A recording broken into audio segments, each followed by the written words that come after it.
in Decentraland Game Expo Plaza. We're going to be teleporting between some booths and collecting some fabulous wearables at the same time. So to start our panel off, I'm going to ask everyone to briefly introduce yourselves and your current project. And Jason, I'm going to pick on you first. Would you like to tell us a little bit about what you're working on? Sure. My name is Jason DeSimone, aka Lost Local, and I work on the business development and brand strategy side with Aavegotchi. Aavegotchi is a decentralized gaming protocol. We are community owned and community governed.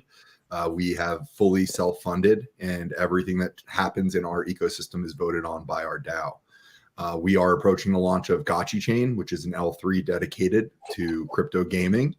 And we're super excited to be here showing off a little bit of what we've been working on and to be alongside some of our OG friends, Matt and Rizzle and all those great folks. With that, Matt, I'm going to call you in. Cool. Yeah, my name is Matthew, aka Niftytime. My day job, I'm a creative lead over at Nifty Gateway, where I've worked for over 3.5 years at this point, helping make digital artists rich, put over $250 million in their pockets over my time here. But the reason why I'm here today is because also co-founder of the WIP Meetup. It's a regular virtual meetup where we hop around different metaverses every Thursday, 12 p.m. Pacific. Created this together with my dude, Rizzle, that Jason already mentioned. And we do fun, weird things in virtual spaces all the time, introducing new projects, places, and spaces to our amazing community.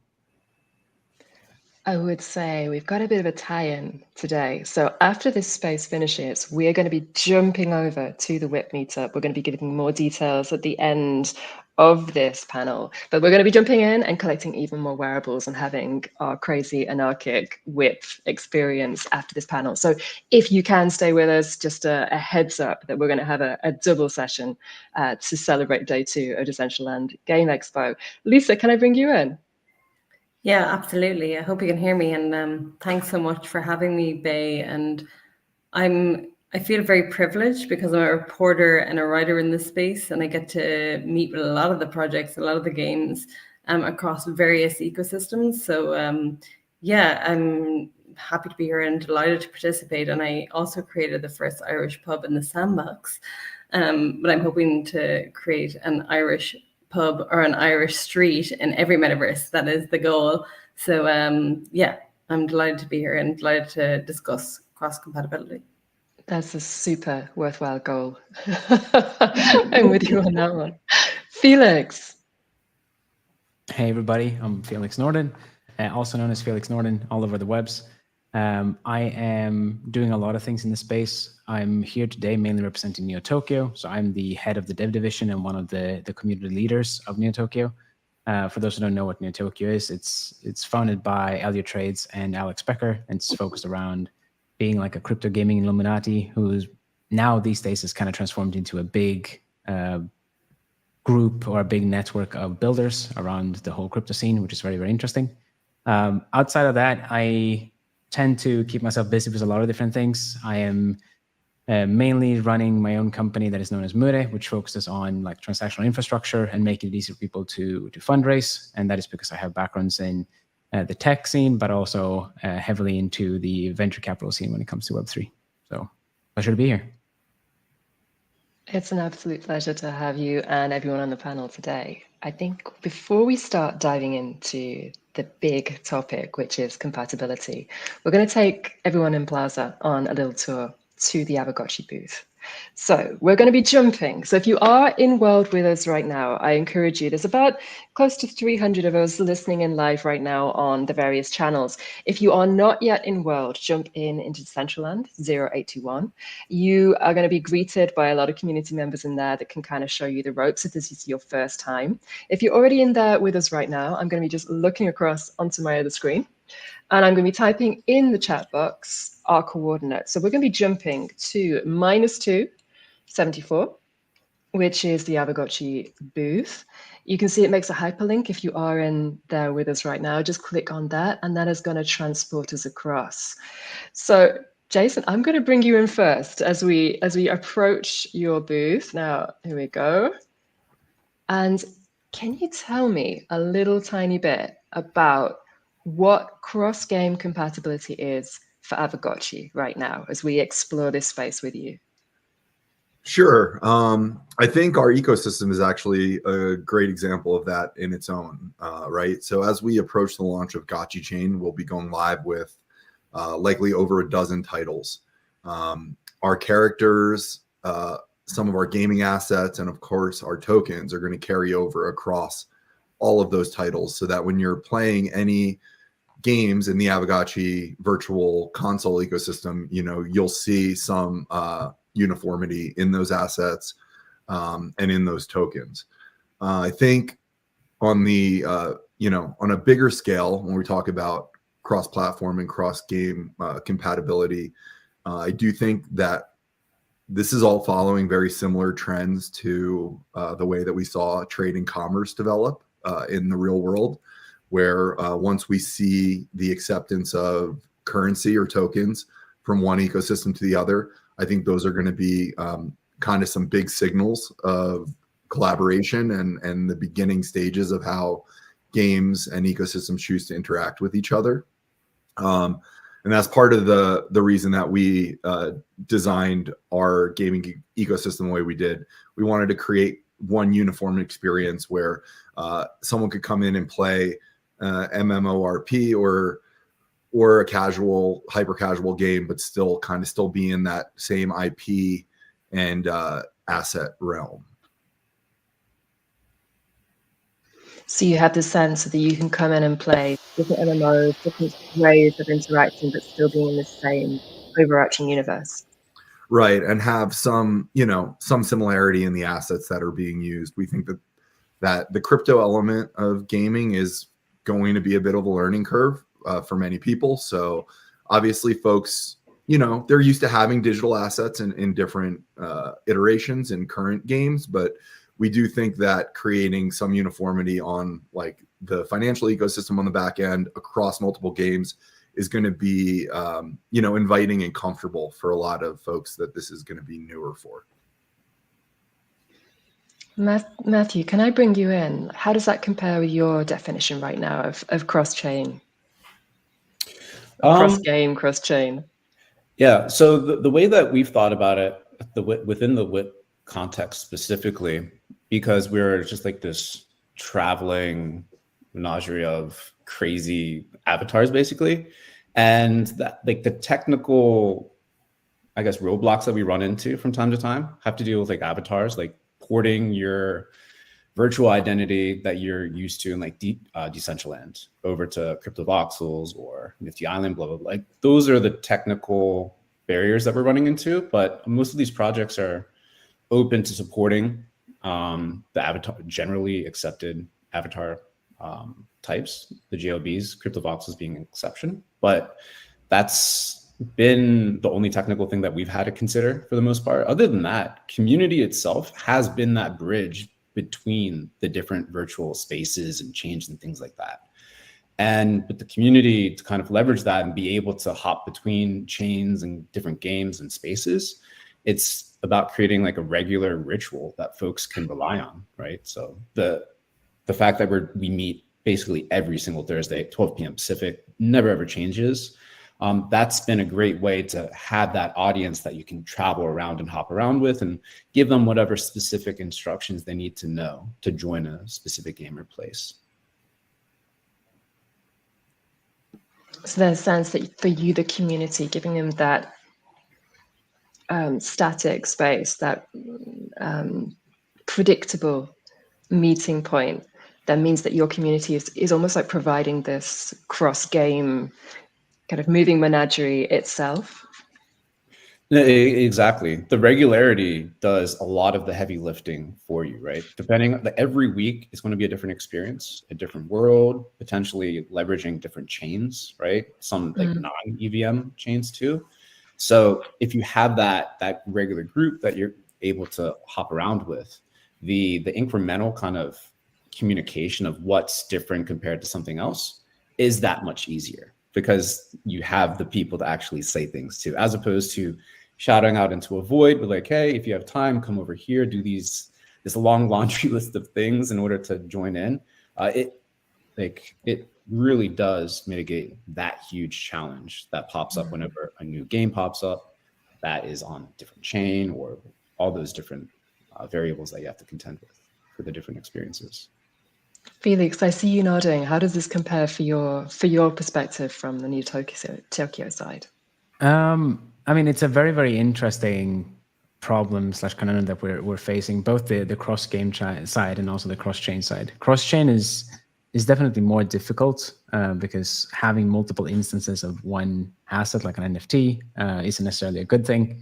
And instead, you would have to make sure that you can do bridging and whatnot. So but that's a problem that is being solved, and a lot of people are trying to tackle the cross-chain compatibility as well. And I think one of the key things there is working with like token-based asset compatibility, which means that you could tie different game assets to the same NFT, which means you could have.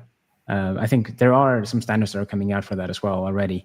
I know RMRK has been working on it, but it's about basically providing different renditions or game files and whatnot of the NFT and tying it to the metadata, which is actually a very, very interesting thing that you can do, because then you can you can decentralize the creation or the creational process and allow people to reuse already existing assets, which is a thing that I think is very, very powerful, because then you could have 2D versions and 3D versions of profile pictures. The main rendering would be the profile pic, and then you could have different assets for different game engines like Unreal Engine 5, Unreal Engine 4. You could have it for Unity and so on. And that's where I think the long-term space is going to, or the long-term scope or target is going to be looking like for the cross-chain, cross-gaming side to actually exist in Web3. And Web3 is a great vehicle to achieve it. It's definitely possible to do elsewhere as well, but given that we have the tokens of ownership and so on around it, it makes things easier to distribute, in my opinion.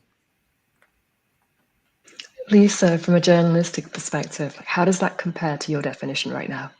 Yeah, I'm taking notes as we go along from a journalism point of view, but from a gamer point of view, or from a project that wants like My Irish Pub to be played in numerous games and to be transported into numerous portals, I think I completely agree with what Matt said. The community is so key and it's so important in Web3, and we heard that yesterday in the talks from Tashi and Cryptomon and the guys there. They believe that the community holds the magic dust to what they do. And like what you said, if you can have a community and they follow you wherever you go, like Elon and Tesla, if Elon created a different version of Tesla tomorrow, they'd follow him, so I think that the power of community and to bring people from one platform to another could be underestimated. I also think that for Web 2 games looking into Web 3 and saying, oh, well, I'm not really sure. I'm like, well, you see this community. You see what happens when there's ownership involved, when they have like tokens, when they have digital assets they want to bring with them into other portals. Then if we can create that and we can really showcase that in an easy format, I will say at the moment, I think it's still very hard to see between worlds, like what's happening, and everyone's doing their own thing within their own world, like and building out that ownership component in their own world and in their own token.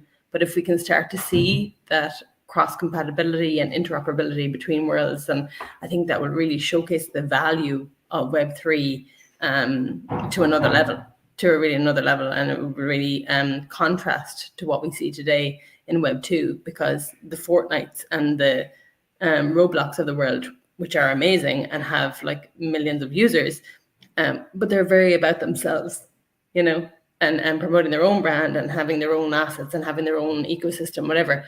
Whereas in Web3, if we hold the values of Web3 to account and have that like ownership, shared community, and kind of giving things back to the creator, if we hold that to account, then I think that could be really great going forward. These are all, it's such an interesting sphere that we're opening up in this panel right now. I want to give a shout out to everybody in World. So we are right now at the Avogotchi booth, which is at -274. If you are watching on any of our live channels now, we're edging up to 500 people watching live. Please do jump into World if you can at decentraland.org. We're currently at Avogotchi, and I've kind of got a sort of segue into our next question, because over in this corner we have a wearable. So if you're with us in World, you can see there's an amazing dispenser over here with an Avogotchi wearable, the cutest kawaii beanie hat that you can claim for free by visiting the booth and pressing the button. Now, I have a confession to make. So I minted this wearable to kind of make the deadlines. And Jason, as I was minting it, one of the things about Decentraland is that wearables can be exported as VRMs for use between different worlds. So I had that moment of deciding, should I enable VRM export on this wearable or should I not? And because we were so close to deadline, I was like, okay, I'm not going to enable it. And I've actually had DMs from community about this today saying, hey, why can't we use this as a VRM? So I kind of wanted to talk about challenges right now and kind of come to you first. Was that the right decision from Avogotchi? And also, what other challenges do you see right now in terms of cross-platform use of assets? Yeah, as far as that decision, I think we probably it would have obviously, I think it would have been better if it was a VRM and could have been used outside of this, but I know we were right back against the wall with the deadline. So as it is. That's my fault for everybody listening in. It was me that made that decision, not Avogotchi. But no hard feelings. Totally understand, of course. As far as other challenges, I think the biggest challenge is just like how amorphous this industry is right now, and the fact that we are still maybe not the most popular topic, but I like to bring up the presidential election a lot because I feel like that's got a lot to do with what we're kind of waiting for. We are building an industry on something that is not yet technically an asset class. So I think that as we develop more understanding around how all of those elements are going to work in the business world, because this is a business-driven endeavor at the end of the day, I think it'll be much easier for us to navigate the landscape. So, for us, it's about not locking into too many decisions that are going to come back to bite us in the butt later on or become difficult to backtrack on. So it's forecasting a lot of the time, I think is, there's no one to ask at this point, like what the right thing to do is. So I think, I can't speak for everyone on the dev side, but I think from strategy, that's something that I see as being a bit of a hurdle. It also makes it difficult to create partnerships that are maybe as meaningful as we would want them to be, because there's just limitations at this point with what we can say, what we can do. So I find that to be a bit of a struggle currently. Felix, can I bring you in on the challenges you're seeing from your side? Sure thing. So challenges in what sense? When it comes to the tech side, when it comes to the business side? Which ones are hurting you the most right now? I mean, I would definitely double down on what Los Loco were saying right there, and that is the case that business-driven wise, it's actually quite difficult to push into great success right now, given the landscape that we're in, and especially in the gaming scene, Web3 has been very, very criticized for quite a while. I think it kind of goes hand in hand with the tech side to actually prove how good it can function. But there's also then the whole question of abstraction, because I don't think we necessarily should let the technology lead. It's more about showing how good something can function from the value of the product itself. And then over time, kind of disclose more and more that how the underlying underpinnings are actually built and show why this technology is so great through the use case of it instead. And that's kind of what has been good and bad with the Web3 space so far, I would say. It's that people have been feeling like everything has been super, super cool, the tech is fantastic and so on, and then there's a lot of hype, but we haven't necessarily solved a lot of problems that we would look to solve. And I think that's what we are lacking to really make sure that this is going to hit off. So I would say that's the main problem. If you're looking at those tech problems more closely, which do you think are the ones that are really, really providing the blockers right now?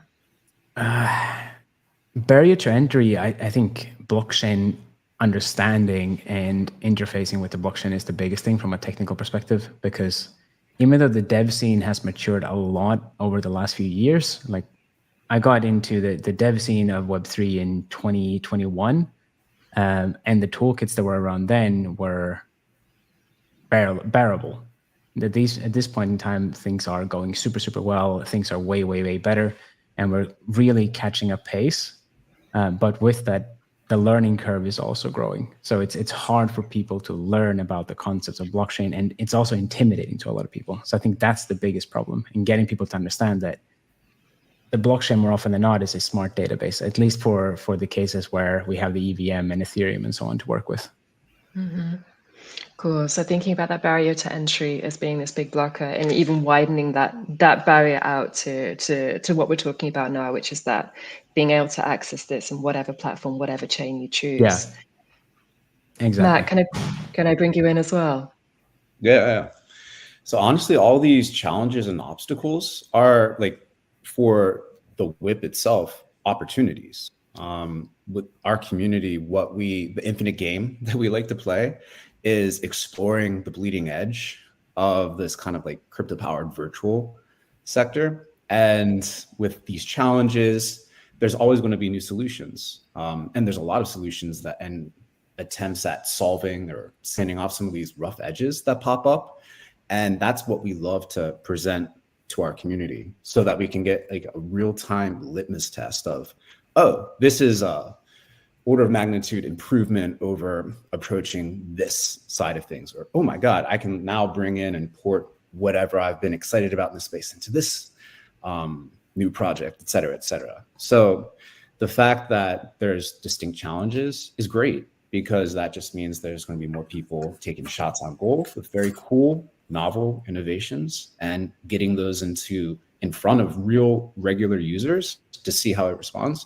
This is how we build, honestly.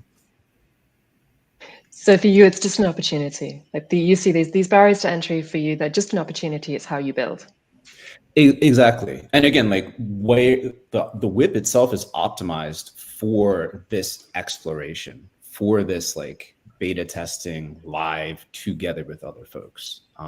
This is something that if you get excited about being in a bleeding edge niche that is itself in a bleeding edge niche, there's no lack of opportunity or no lack of just fun, engaging things to pursue. And all these projects that are bringing something new to the table, they're in search of those real people to present this to, so that they can get real-time feedback and stuff. So total opportunity. Lisa, for you, opportunity, barrier to entry, where are you right now? I don't know. Like if I think about, again, going back to yesterday's talks and to talks that I've had with gaming investors in the space for the last maybe year and a half, I was speaking to a few gaming guilds and a few investors that look specifically at Web3 games. And their thing is make it easy, make it as easy as possible for people to get in, so kind of cut out the UX crap, really, focus on what the player wants. Because one investor that I speak quite frequently with, he spoke about the time, right? So the time that a player already invests in Web2 gaming.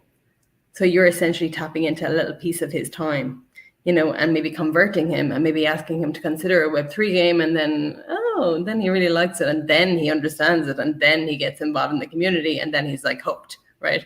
But there is that crossover from Web2 gamers to Web3 gamers. Like I'm not a Web2 gamer, but I'm very interested in the metaverse. I'm very interested in wearables. I'm very interested in being involved in experiences in the metaverse. So I feel it's very different to being a gamer.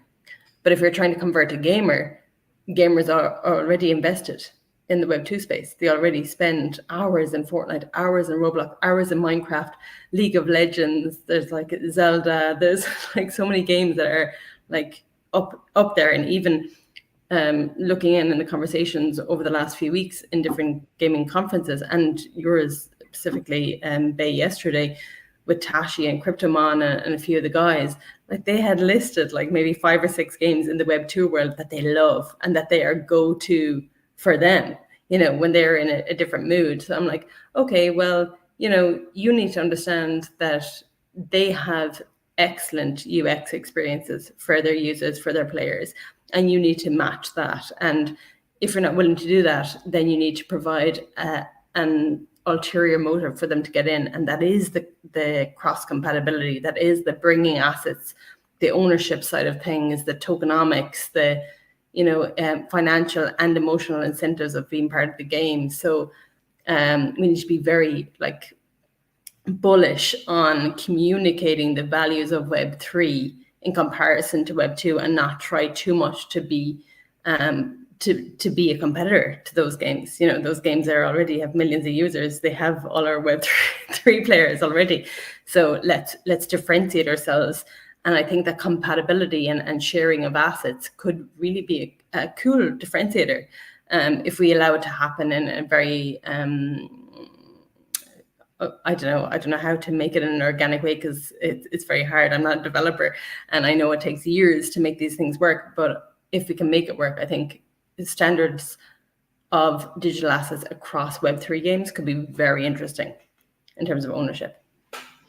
This is super interesting. I think when I put this panel together, I was kind of imagining lots of discussions about standards, about assets, but what we've been talking about so far is this migration of community, the kind of creation of community, and then bringing it across these different games, platforms, environments by providing this experience that you can then take across each of these platforms. And we're not even limiting this discussion to Web3. We're saying it's about taking these communities from even Web2 gaming and showing how they can extend their play, how they can extend their enjoyment, how they can extend their community into different gaming environments.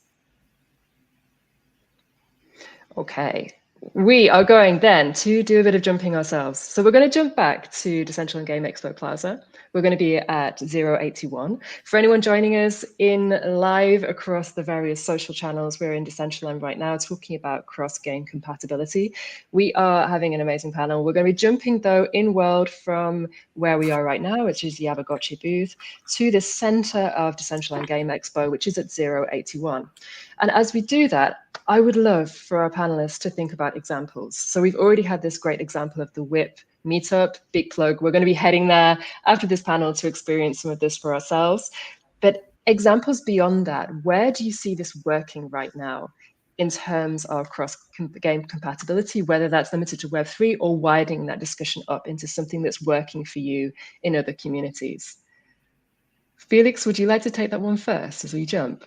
Yeah, sure thing. More than happy to. I would say like one of the biggest value props that other communities and products have been given to Neo Tokyo over the years is derivative assets for their games or for their platforms and so on of people's citizens and people's NFTs as a whole, which has been like a great way to show examples of how the Neo Tokyo ecosystem can continue living on in other areas of the metaverse and in the gaming space and whatever you want to call it. So that's a great example. Whether or not it's going to be working well is a separate question, because this all began before you had things like the 6551 standard going into token standards that we'll talk about, but basically NFTs that can hold other NFTs, because there are many different ways to solve this whole cross-compatibility issues and these problems that are in existence, but we just need to figure out a good way to actually achieve them and execute on them. It doesn't really matter how you get from A to B, but getting to B is probably the main goal. But yeah, I would say that's the primary example that came to mind. So for you, that's standard where we can associate more than one asset type to the same NFT? Yeah, I mean, so one thing would be, like we talked about before, cross or multi-asset NFTs, which is basically one NFT, one token, having multiple off-chain resources, or basically game asset files. I think that's the cleanest and easiest way of doing it. That means that you need to have multiple providers to provide that, unless you want to build everything yourself. The other thing would be to also make it composable, in the sense that that token can then get other tokens that could have that metadata on them as well. So you could basically mix the two as well and make it so you can have a good base layer with resources and whatnot to represent on most of the platforms, and then you can actually extend it more, or let others extend it more by transferring or minting more such NFTs onto that particular NFT. Jason, can I bring you in on this one? Sure. This is always a fun topic of conversation, because Aavegotchis were container NFTs well before the 6551 standard. We created our Aavegotchis to hold different wearables, which all have in-game characteristics and traits that carry over. So this has been an awesome opportunity for us to create partnership wearable collections with other communities. We did one with Lil Pump back in the day, and we've did one with the Sandbox, and we've done various collabs. But the wearables and these in-game assets are an awesome way to bring in other communities and to kind of share some of the experience. So we were excited to see that kind of catch on. Of course, a little bitter that very few people acknowledged that we were doing it for a while, but as it, that's how it goes here in Web3 land. But yeah, I think that's been an extremely valuable leverage point for us, to be able to bring other communities in and to bring IP in a meaningful way, and then have those assets, actually carry over into in-game experiences. And thinking about that, can you give me a specific example of a partnership where that's really worked for you? The Lil Pump one went really, really well. That was one where we had there was just a lot of price action on that wearable. As we move into gameplay, I think we're going to see more meaningful application of that. But at this point, it's been mostly hype and IP labs. What this entire industry is built on. But I think moving forward, we actually had a very interesting conversation last night with an awesome partner that we're doing a wearable set with, that I cannot say anything about, but that one in particular is probably the best example. And of course, I can't talk about it. Of course. When can we hear about it? September. Okay. Yeah. There's the alpha. Matt, can you bring you in beyond the WIP? What's your favorite example right now of something that's working?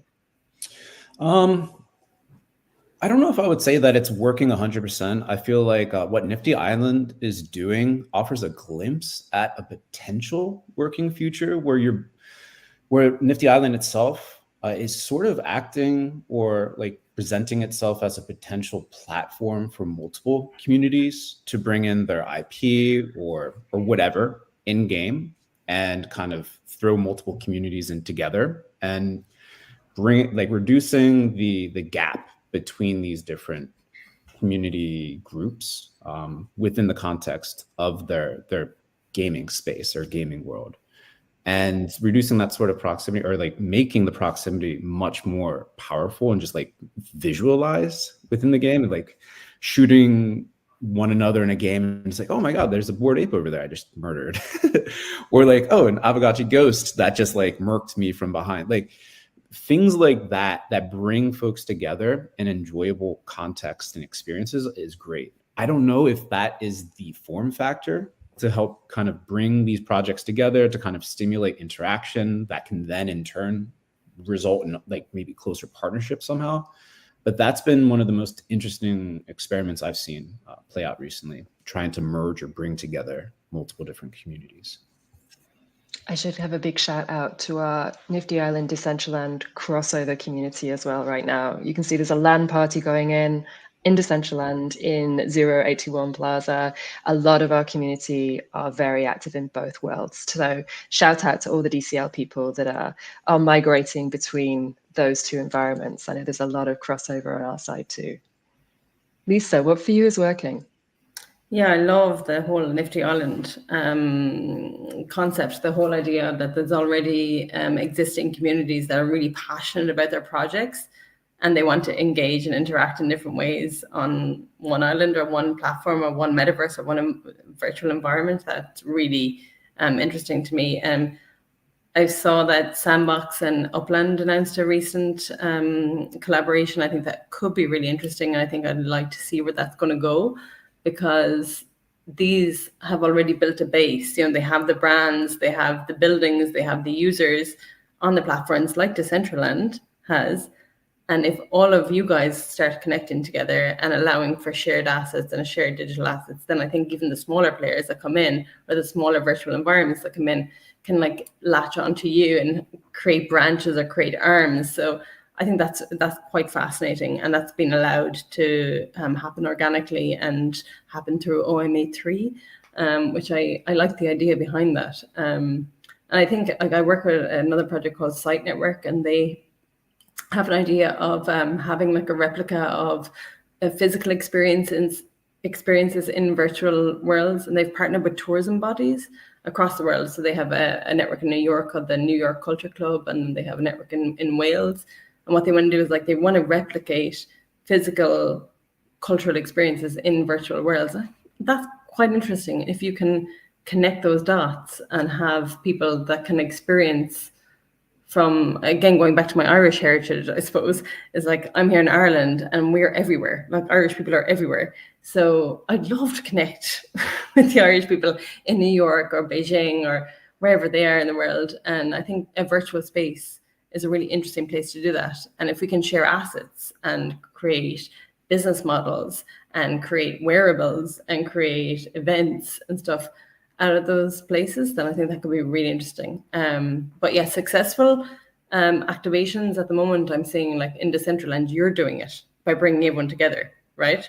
Okay, you're bringing everyone together around the same table. You don't have to do that. You don't have to have everyone in. You can just like close it off and just have a Decentraland gaming expo just for Decentraland. You don't. You have it for all of the Web3 ecosystems and Web3. I think that's really powerful and a really good statement to make. And I also feel like Upland and Sandbox pairing together, that's a really powerful statement, a powerful partnership to say, okay, we're going to partner up and see what happens here.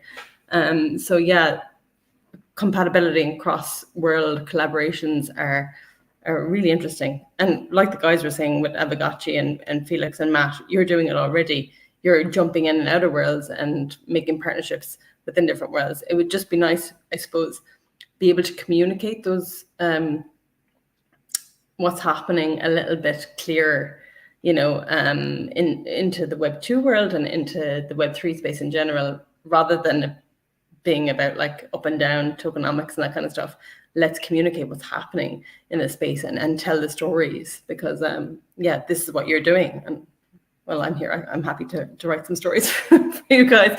But it's fascinating to even be part of or even witness. Felix, I see you nodding about that communication aspect. Yeah, I mean, the web in general is all about communication. It was a way to make communication more easy, and Web3 is supposed to be the natural evolutionary step from Web2.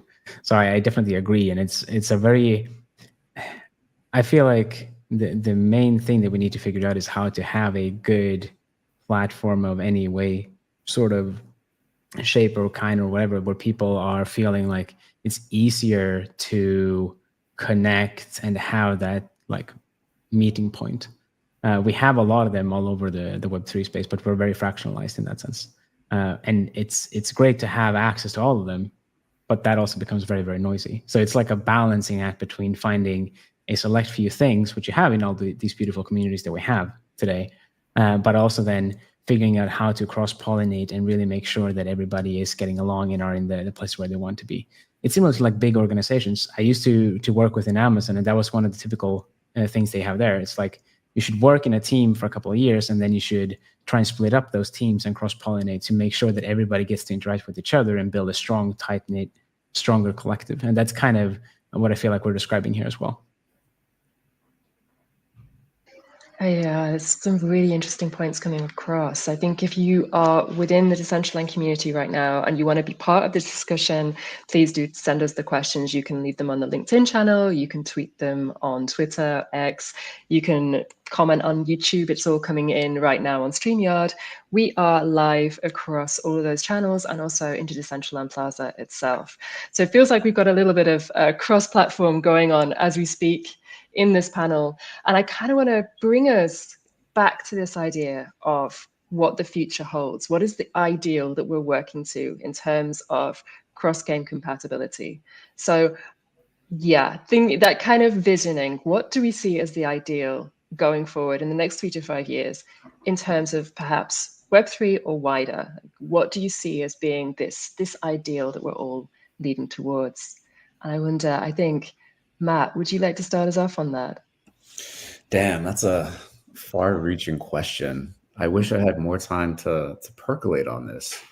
But I think we're scratching at a vision of the future that we'd like to see, which involves just larger numbers, right, across the board. A lot of folks have set up and are setting up businesses in this neck of the woods, right? So on a dollars and cents, from dollars and cents perspective, you want to make sure that these projects are able to sustain themselves, right? And then ideally, since we're involved in crypto, somehow that there's this like upside for users. And it's not just, all right, we're creating a context where we're trying to extract maximum potential value from each of our users. Like, of course, we want to get some value, but we want to make sure that value is distributed across people that are enjoying and participating here. So again, it's super vague, super general, but more just bigger numbers. And ideally, just like these worlds that we're inhabiting, having that vibrancy, right, within them, so that whenever you're hopping in somewhere, you're bumping shoulders with another avatar, maybe from another community that you hadn't come across before, and having that sort of reliability in terms of just knowing that you will be able to have a fun experience with other people, ideally from around the world, or maybe like if you're from Ireland, from your neck of the woods too, and you can go to an Irish pub in whatever virtual world you're in. That is a really fun vision of the future, potentially. So sorry for the vagary, but that's sort of where I'm at right now. Well, I'm going to push you on that vagary. Okay. because you were mentioning when talking about this, the DNA of the WIP Meetup, Mhm. which again, we're going to be jumping over to after this panel. But you were saying that for you, it's this sense of bleeding edge niche exploration that's bringing people together to do that bleeding edge kind of explore. You feel that the whole thing, all of these worlds together is your game. How would that change for you if we saw the success of something like the numbers of Fortnite across all these environments that we're working in? Do you think the WIP would be able to maintain that DNA? Yeah, I mean, the DNA of the WIP, it didn't come from the creation of the WIP back in January 2020. It came before that at Cent, which is like this crypto-powered blog where a bunch of artists and like folks that were, again, at the bleeding edge of crypto, NFTs and that, kind of found a little home. And the bleeding edge, just by virtue of being like a limited space, is always going to be like at a smaller scale. So that's something that myself and Rizzle, like, we've come to grips with and like really understand that as like a fundamental fact of being at the edge of the frontier, so to speak. So as long as we're optimizing for that, I think that smaller scale necessarily will lend itself to kind of keeping this group intact. And I mean, it would be interesting to see if like there's just a huge number of people that are just, they want to put themselves through a bunch of different obstacles, figuring out new tools and things like that to figure out how things work. But in our experience, like, it's just a smaller group, and that actually lends itself to keeping that kind of container together for a longer period of time in a very similar, like, relatable, expectable way. Felix, I'm going to bring you in because obviously your community is at a very different size to the WIP. Neo Tokyo, we're talking hundreds of thousands, I believe, in your wider community. Like, what do you see as the vision for you coming from that perspective? Ooh, That's also a tough question. From the Neo Tokyo community, I would say, community side wise, we're not that big, but when it comes to network wise, I think we're definitely reaching those numbers for sure, given that we have some heavy hitting members in there. I think that the key thing there is to really like tie back to what we said earlier. Neo Tokyo is a good meeting point for all those creators and builders, and figuring out a path forward where we can go beyond something like Discord and so on to really have that meeting point is what I think is going to be the long-term goal. Because it would be, to me, it would be very interesting to make sure that we have a strong, unique selling point to attract more great minds into the community, because it's, at some point it wears off, and that's typically the thing with networking groups over time, regardless, right? People go in there, they make a lot of connections, and then when they've made all the connections, they don't have any real reason to stick around. And I want to figure out what can we do there to make sure that we have that stickiness, because we also want to make sure that the community can live on, and that means that we need to bring in revenue to the treasury and so on, and make sure that the thing can actually work as an organization. So I think, yeah, it's not much of an answer, I would say, but figuring out what we can do there to really make sure that the people who come in, they want to stay, and then create more of an attraction point there from the people that we have in there as well, and collaboratively build something greater. So that's the Neo Tokyo kind of perspective. But for you, as a builder, as a maker, like what for you is the vision of the future when we're talking about cross-game? For me, myself, it heavily ties into that as well, because I love building, and I love building with great minds. I'm a very strong proponent of surrounding myself with people that are smarter than myself, and I want to get into a position where I can continue to be creative and build on all of these things. That's kind of where I want to be. I want to be a key cog in the machinery that is building towards this. So I'm working towards that myself right now, but being in a position where I can continue to contribute to like the development ecosystem, help kind of refine and create these standards and so on for continuous cross-game compatibility, and then see it actually get adopted is the main thing, I would say. That's where I want to be in the near future. And long term, hopefully we can build something that can make it even easier to achieve that for people as well. So being part of this movement that then gets adopted. Yes, for sure. Jason, how about you? Yeah, I think that's, Felix touched on some great stuff there. Personally, I could speak personally and, on behalf of the project, but I know from the founder's perspective, it's always been to build in public a community-owned gaming studio. And I think we've really put our money where our mouth is, legitimately, by giving the DAO 75% of the funds raised in our token sale. So we really did empower the DAO, and we've built in public this whole time. Personally, I have a deep understanding of NFTs from becoming a community member of Aavegotchi early on.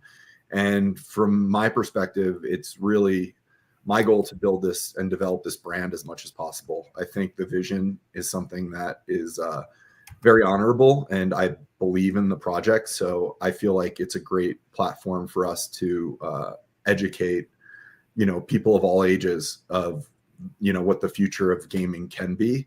We see Web3 and crypto as a utility layer that adds tons of value to the player experience. Obviously, there's so much else tied into it with the speculative assets involved, but we do believe that the end game here is empowering players that we're already seeing being empowered through various tools. Like we've seen gamers become content creators over the past 10 years and build careers out of that. Crypto gaming is just the natural evolution of all of that, and a way to empower those gamers and creators to be even more effective at what they're doing. So I think, it's really just to maintain a focus on building towards that common goal. And to also speak on a little bit of what Felix was saying, it's a bit contrary to what we're doing here, but there's almost a need for some re-centralization now that we've created all of these decentralized products.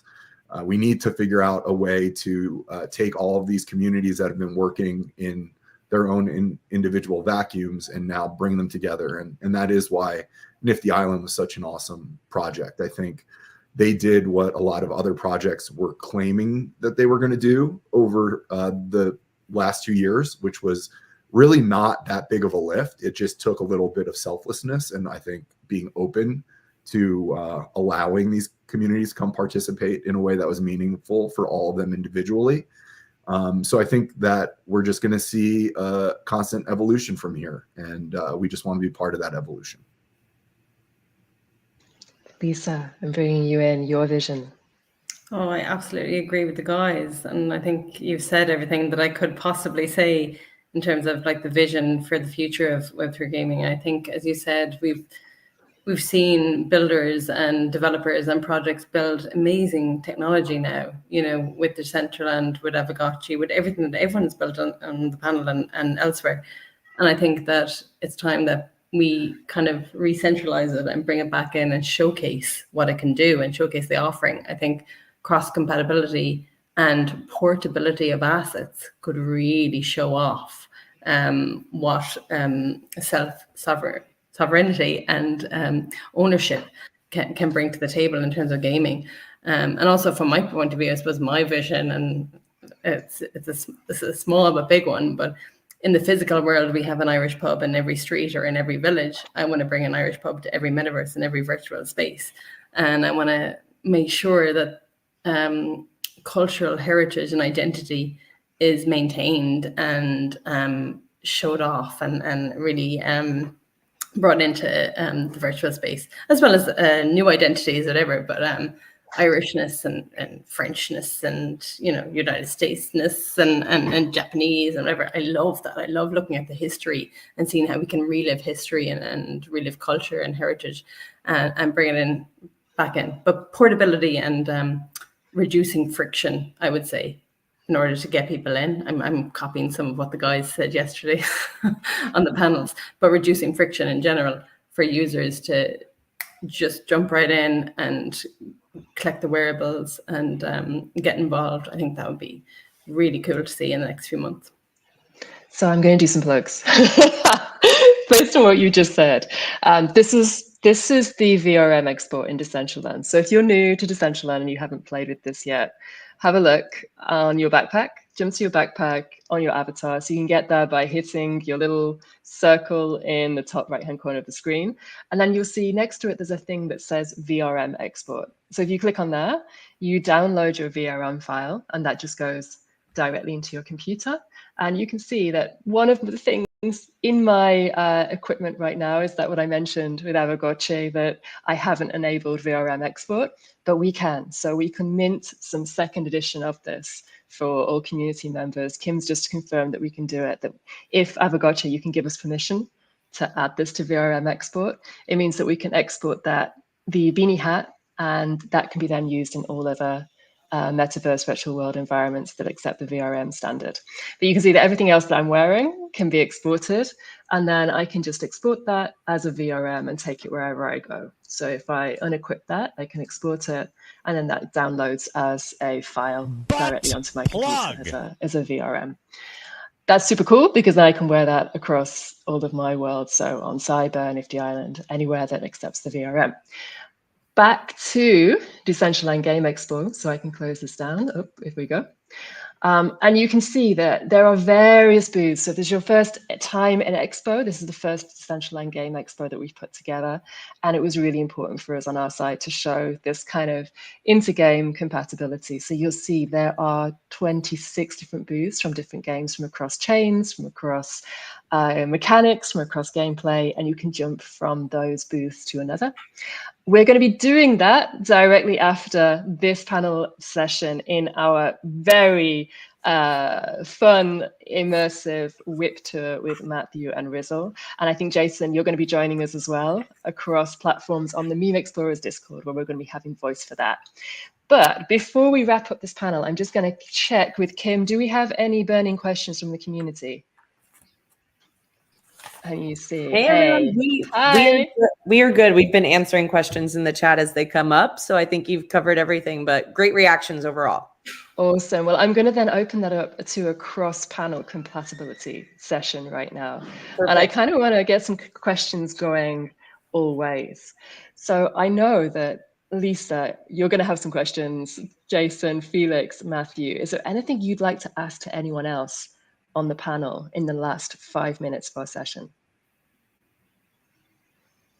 Well, I do like what I'll jump in a bit if you don't mind, but I do like what WIP is doing, is in like taking a community and bringing it to different worlds.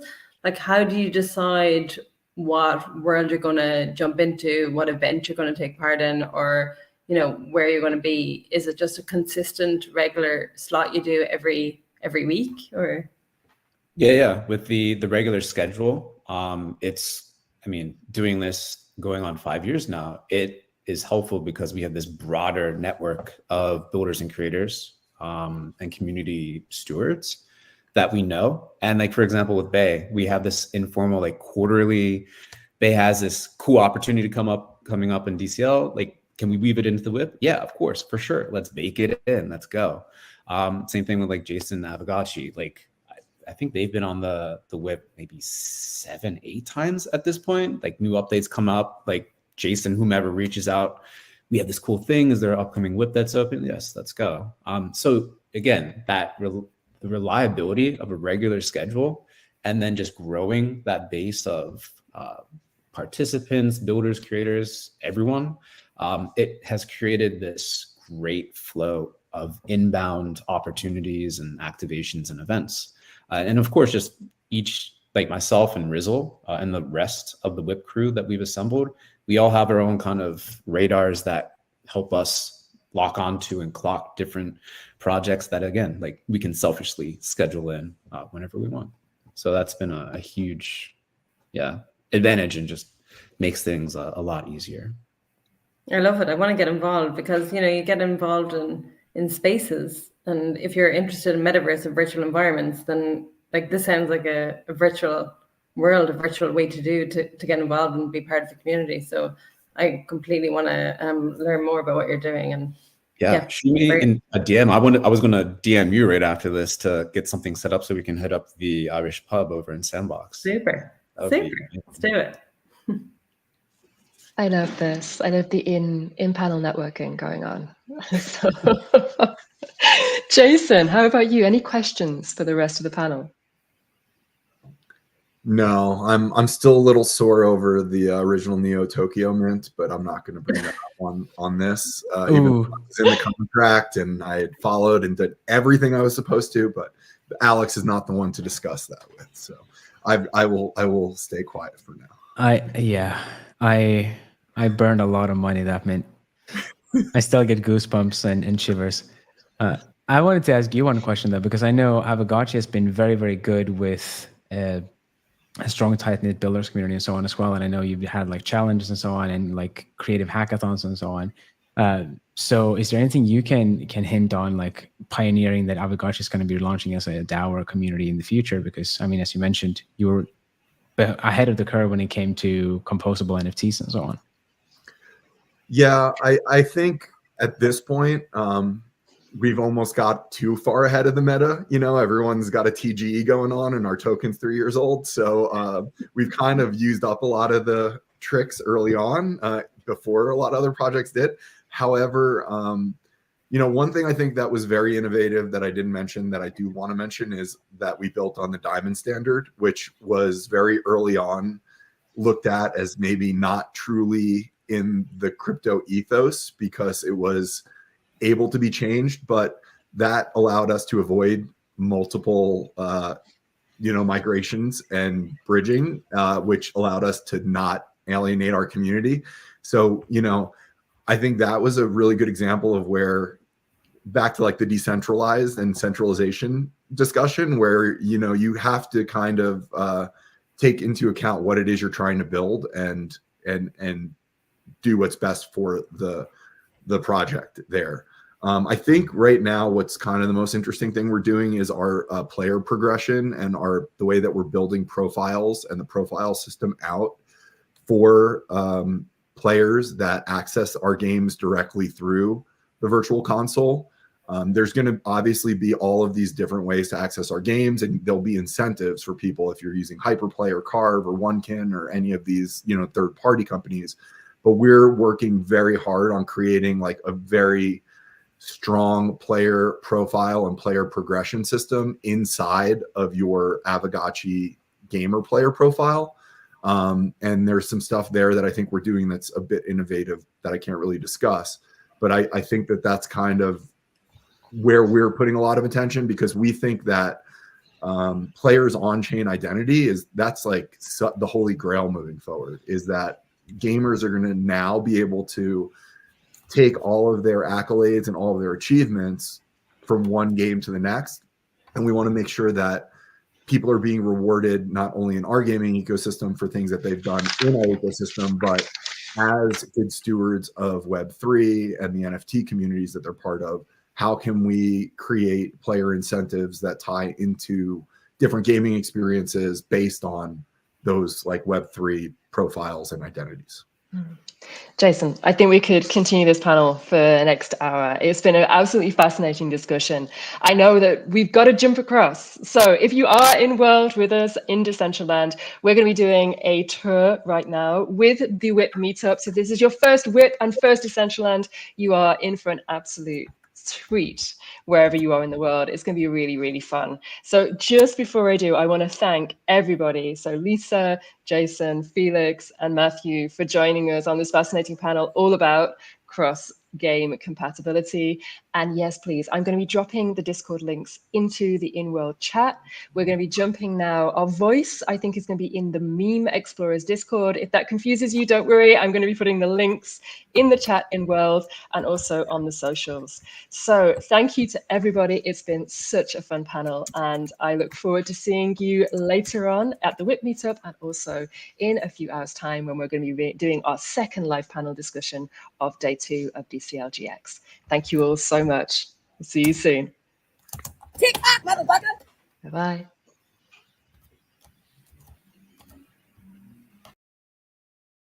Yo. Back from the panel. Let's kick off that intro song. Do the thing. We gather round on a Thursday night in the Metaverse, feeling hype. Matthew and Rizzle, they're on the mic. Welcome to the WIP, hold on tight.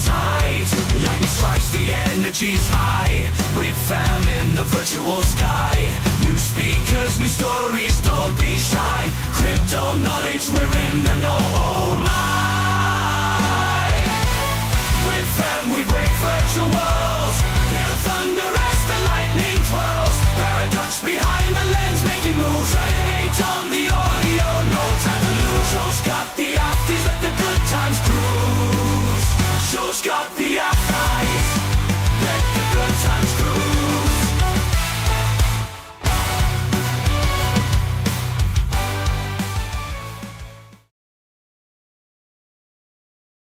Boom. There we go. Quick mic check. Y'all can hear me okay? Yeah. There we go. What's up, everyone? It's Matthew, aka Niftytime. Starting a few minutes late, but that's because we are wrapping up an amazing panel hosted by another amazing human being, Backner, who will be leading the WIP today. So I'll keep the intro super short, keep the shill to one link that I just need to send to the right channel, not the wrong channel like I just did.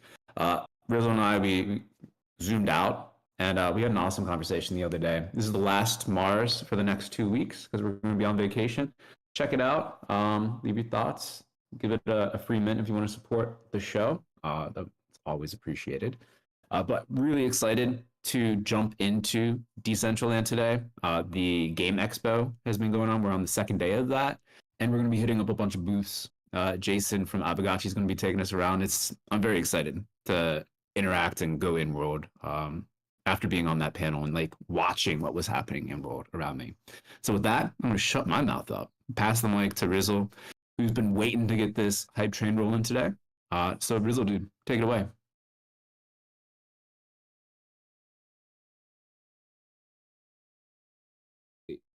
Check. There we go. Let's go. You're a bit quiet though. Am I quiet? Oh, no. Yeah, I'm on a janky setup. I'm doing my best here. Any better? Yeah, better. All right, cool. All right, so if you are here and listening to us, all the chat and stuff is going on in the general channel of the Discord channel. And so we're routing audio through here because we're going to be doing a little bit of traveling on the heels of that panel. Big shout out to Bay for coming through quarterly, like Matt was saying during the panel, hosting an awesome panel. And also Matt for the hard flex throughout the panel. I was like saying in the Discord chat here, Easy, we're in DCL. Although you might be able to watch the stream in Hyperfy if you can't get into DCL because DCL is breaking. Yes, Matt, a little flexing. Love it, dude. I love the part when everyone was talking about the challenges and you were like, yo, all of this is actually awesome for the WIP and we love all that stuff. And it just gives us great things to go check out with everybody. So big shout out to Matt crushing it for us. In case you haven't heard, we're off for the next 2 weeks. So just public service announcement. If you miss us, we have like a bunch of socials and things for you to check out. I did upload the latest Paradox mashup from last week for the YouTube channel. So check out all our socials, check out all our things, post about us in the Warpcast channel and like all the stuff and everything. But we'll be back on the 18th. With a banger, and the 25th as well. We got some awesome stuff lined up. But yeah, so now yeah, Brooklyn. If you're in the general channel, you should be. So we will be back on the 18th. So we're kicking it off out strong this week with a long, haphazard, awesome field trip in Decentraland. So hop into Decentraland. It's already been breaking for me. There's a whole bunch of people in there. Dragonade is doing his best to cross stream it into like a million different places. And we're going to do the thing here. We got an awesome field trip. We got some wearables to give out. We got a Fabiano and Patrizia free gift for everybody who signs the guest book. With that, I'm going to drop the guest book. And so make sure you sign that. It'll be open at least through the end of the event. If you've been signing the guest book or if you're new to this, you should be signing the guest book because we've been giving out free wearables every week. So yes, do that. Just want to say the comment on the VRM wearable for anyone who's paying attention, like having done the on-chain project and explored that territory, I just got to say like we're too early for VRM wearables and those would be everywhere if that were like an easy thing to snap on to VRM avatars. So anyway, that was my only like thing I wanted to chime in on the panel because I wasn't there. I was heckling in the Discord chat. Sign the guest book, get the free things, check out our link tree. If you have questions, so we're going to be doing a little moving. If you have questions for Bay, anyone else who hops on the mic, I think we got Jason in here from Avagachi, or he's going to be popping in. If you have questions for anyone, direct them to show in the chat box. We got some bumper cars, possibly a crane game, claw machine. We got some weird stuff going on. So now that we've educated you at the panel, we're ready for the weird stuff. And then a group shot. If we don't break everything, we're going to give that a shot. We got real Paradox in the house. So that's my spiel. We're going to get this show on the road. And this is the thing. We've been doing this for 5 years now, serving up alpha for content creators in Web3. This is our 5th year. I can't tell if I said that already. I'm just blowing through my notes here. But if you donate to the WIP Meetup.eth, it gets chopped up automatically via 0x splits to our crew. If you want to donate a substantial amount of money or donate prizes or giveaways or wearables or whatever, everyone would love that. We're going to make you a legend. Hit up Matt and I for details, and we'll give stuff to our audience. And we all love free stuff, so we are completely shameless with that. Shout out to the crew who makes this happen week in and week out. Foxy Yoga, Easy, Paradox Show, Dragonade, Commonwealth the Stowaway, Brookhawk the Chef, Fabiano, Patrizia, Fractilians, Johan, Matt, Metageist. We may as well just roll Bay right into that list too, because she's been crushing it for us, every few months here. So with that, I'm going to drop the link to where we're glitching out Decentraland right now and see if we can get the show on the road and check out some of the cool stuff that was mentioned during the panel, but there's also some cool stuff in this surrounding area, and Bay's got some tricks up her sleeve. So we're going to see what's cooking. So Bay, I know you've been like hosting a panel and now you're hosting tours, but I can help out here and Matt's in the can with us. So I'm going to throw it over to you, but let's do the thing. Can you hear me okay? Yeah, sounds great. Awesome. I feel like I've come home now though. I feel like I have to behave. You can like kick your shoes off now, right? It's like, it doesn't matter. I'm barefoot. Doesn't matter. You're home. I feel like I have to behave in the official tours, whereas Now it's like, yes, please. I don't know. Has Jason joined us from Avagotchi? Is he here? Jason, are you here? I don't know if he's in here yet, but we I'm can talk about telegramming him him. until he Yeah, shows let's up. just talk about him. I like Jason a lot.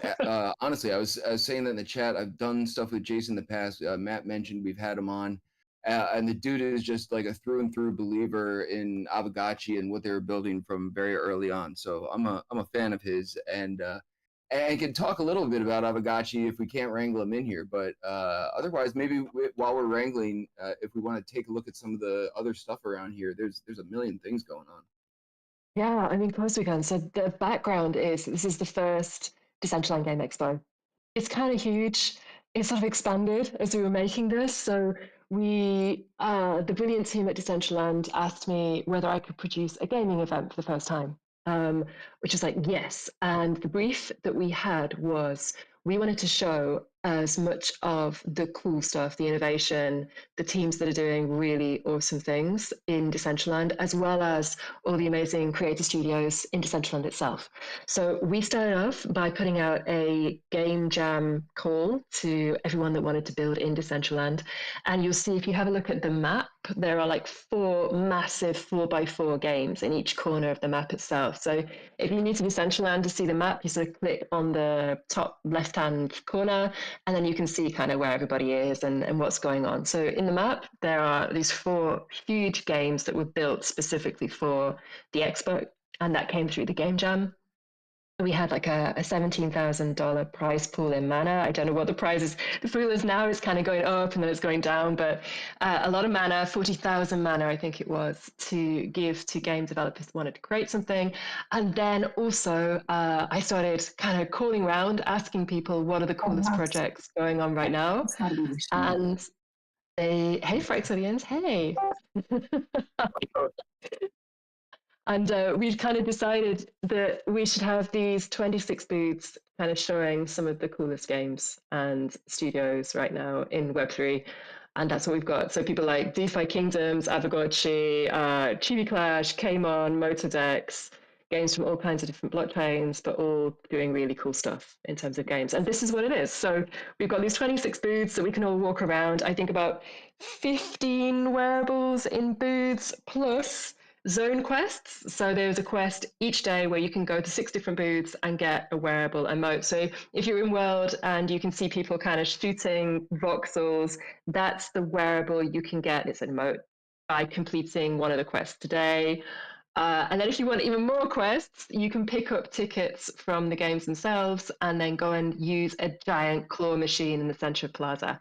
So if we don't have Jason, we have Jason. Jason, Lost Local.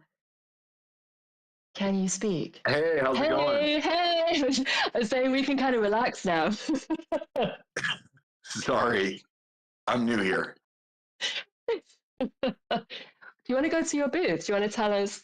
I've just been introducing, saying that we've got 26 booths by the best projects in Web3 right now, in Web3 gaming. And would you like to take us through a little bit about what's on your booth and the wearable?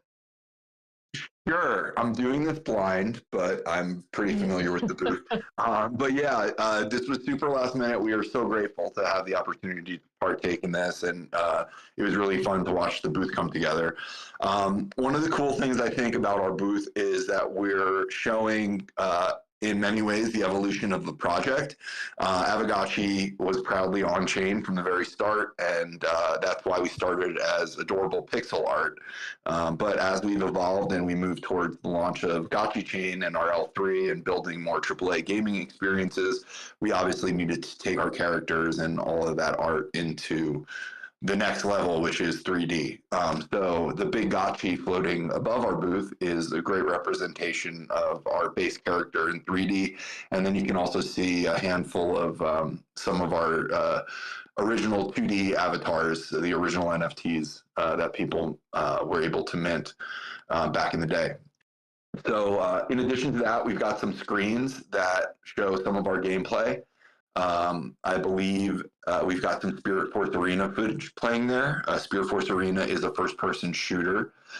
We recently introduced wagering, which is a feature that all the DGens like quite a bit. So you can hop into that game currently and you can play 1v1 in our first-person shooter, and you can wager Ghost, our governance token, which trades on Coinbase, for your matches. So there's live wagering on that game, and that's also the first game that we have had gone live on Base. So that is our first official title live on Base. Gotchi Chain will be in L3 settling to Base. We made that announcement a few months back at GDC, and yeah, I think that covers most of it. And of course, I don't want to forget our awesome wearable. We've got this really cool flappy ear beanie that allows anyone out there to adorn their Decentraland avatar with some Alchemica. So you can go ahead and claim that beanie. And when you equip it, you will be official Gotchi Gang in Decentraland or anywhere else that you wear that. So I think that's it. Let me know. Am I missing anything, Bay? That sounds good. It sounds good. Apart from my mistake that I brought up on our panel, that I left that part out. I'm going to let you mention that. So you can go ahead. Yeah, it's going to stay with me for the rest of my life, this one. That when minting this, I think we had it, I think I minted it Sunday evening, that we were pushing it as really against deadline because this was something we turned around really, really quickly. And I had to make the last minute decision of, okay, do I have the VRM download tick? Yes or no? And I thought, I can't ask Avagotchi. It's Sunday night. I'm just going to go for no. So if you would like to use this outside of Decentraland in other environments, I think I've already got the okay from Kim that we'll mince them more and we will send them out. So don't worry, Jason. We'll get a VRM enabled version as well. But Vizzle, I kind of want to bring you in here as well, because you're the sort of dissenting voice on this in the VRM question. What were you pointing to when you were saying that for you it's like, okay, VRM, meh, not that great right now? No, I'm a huge fan of VRMs, but I have a wearable project called On-Chain Chains that I'm probably mentioned to you at some point before, and I know that getting wearables to be used interoperably on a VRM is an extremely difficult thing. But now I understand what you were going for, because if I understand how this would work from DCL, the beanie would get attached to the DCL avatar, and then you would be able to export the entire thing as a singular VRM, not actually use the beanie to, say, put on a CryptoVoxels VRM or like my avocado or something like that. It would have to be sort of bundled up into the one avatar. Am I understanding it properly? Exactly. So you can export your whole identity. Yeah. So you would export your whole identity from Decentraland, and then you can use that wherever you want to explore next. Yes, so that's cool. So I think I sort of misunderstood how the setup was originally, because in my head I'm like, VRM wearables would be cool, and in my head are ideally what we're getting to eventually, where the singular beanie can travel across world, not necessarily have to be exported as an entire avatar. So this is a great step in that direction, and farther along than I think we are in a lot of ways. So I'm a fan. We need this to get to that. Totally. And also, like, it means I can not just be a cat in Hyperfi. Do you remember, like, every time I come to anything in the WIP, I just have to be a cat? And that is a bit sad. I love my cat. KJ Walker, Roy Polymodel World, made my cat when I was first speaking at a conference on cyber. But it means that I'm kind of limited to being a cat.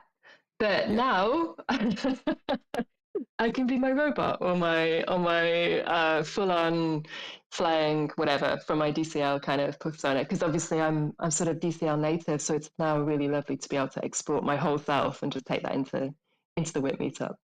No, I agree 1,000%. It's a huge step in the right direction, and I think in a perfect world, if you wanted to take that hat and put it on your cat, you'd also be able to do that. But this is a great move in the right direction towards being able to maintain that digital identity across platforms.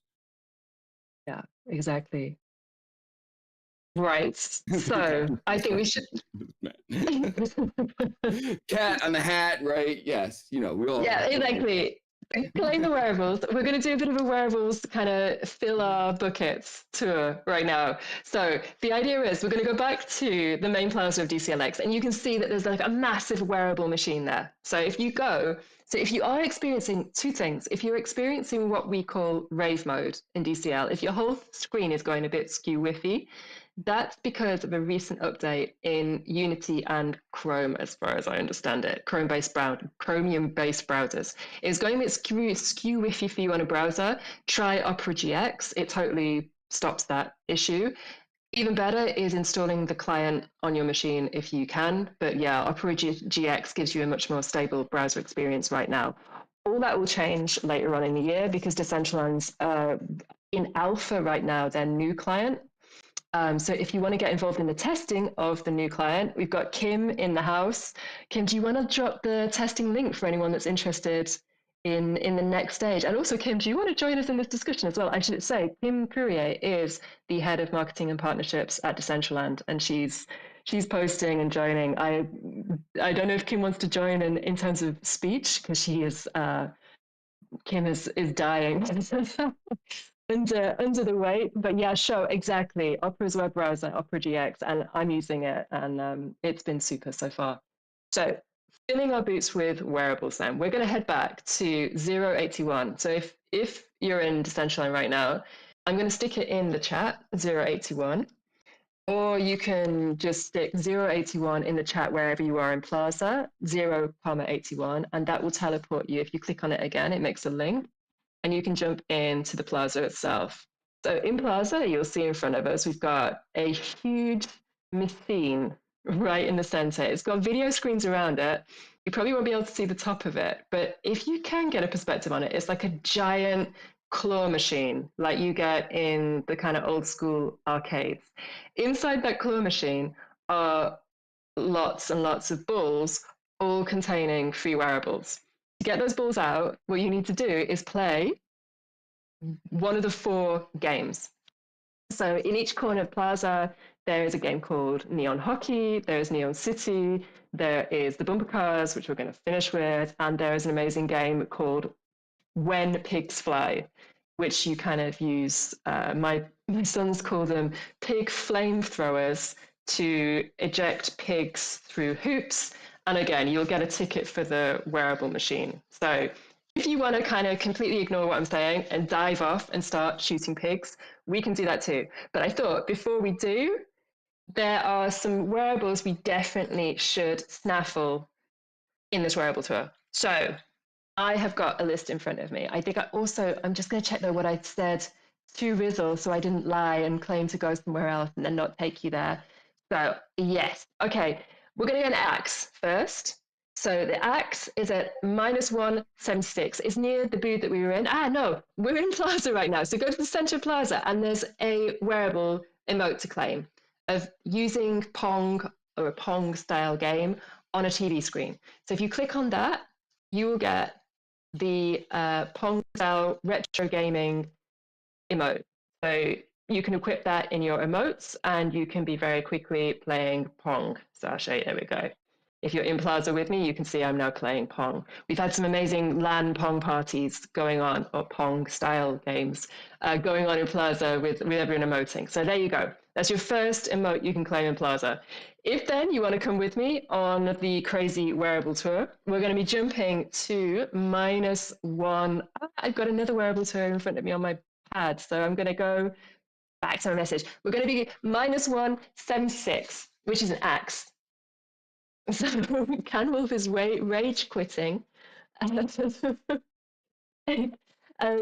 yes, -176. We're going to be jumping across to a studio built by a kind of DCL favorite called Any Magic. It's an MMO RPG role-playing game. There is a card game you can play. You can quest. It's super cool. It's really lovely. There's a video there playing of all the kind of cool things you can get. And Any Magic are kind of well known for the wearables that you get given during the game. So they have on this booth a axe claim from the game. If you go to the wearables booth, you can claim the axe there. I've been having a lot of fun using the axe, doing other emotes. So axe playing Pong, Axe playing shooting, Axe growing some flowers. So collect your Axe. We are then going to go and get a Kmon hoodie from -879. So once you have your Axe, you can join me again on our Wearable raid, which is at -879. The Kmon team has been so fun to work with, and they have got, that's -879. I put it in the chat again if you're still with us on this Wearable raid. We are then going to go there. Wearable, they have got tomorrow a Kmon raid on their booth. So if anyone fancies some more DCLGX crazy action at 4 p.m. at 2 p.m. UTC, 4 p.m. European tomorrow. I think that's about 7 a.m. Pacific time. We are going to have a raid on the Kmon booth, but you can collect the Wearable already. So if you go there to 7, I feel like a bingo caller. Rachel, is this okay? Is everyone sticking with me? Yes, this is fantastic. Like a whirlwind tour where we're picking up wearables is super fun. I'm lost though. I'm trying to find. Oh wait, actually, Easy just posted the link, and so did you in the chat. So I'm trying to find you all now. 879. -879. Yeah. If you get lost, just stick it in the chat box itself in Decentraland. If you open up the chat, then go to nearby, and then just literally stick the coordinates in there. It makes a hyperlink for you that you can then just like press and go. And a quick tip as well, if you press enter,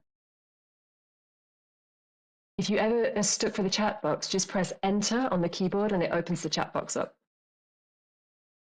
And then anytime someone's put the number, you can just click on it and it makes a hyperlink. Yeah, if you if you're paying attention and you're having trouble finding us, pay attention to the DCL chat box, and you can just click through the links that Bay and Easy have been posting. Thank you all very much for doing that. It's working out great.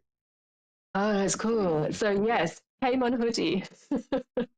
So if you're in the Kmon booth with us, yeah, Kmon hoodie, pick it up. And again, they're going to be having a raid on this booth tomorrow at 2 p.m. UTC, which I think is 7 a.m. Pacific, which I will check that. Kmon team has been super. Do you guys have Kmon on WIP?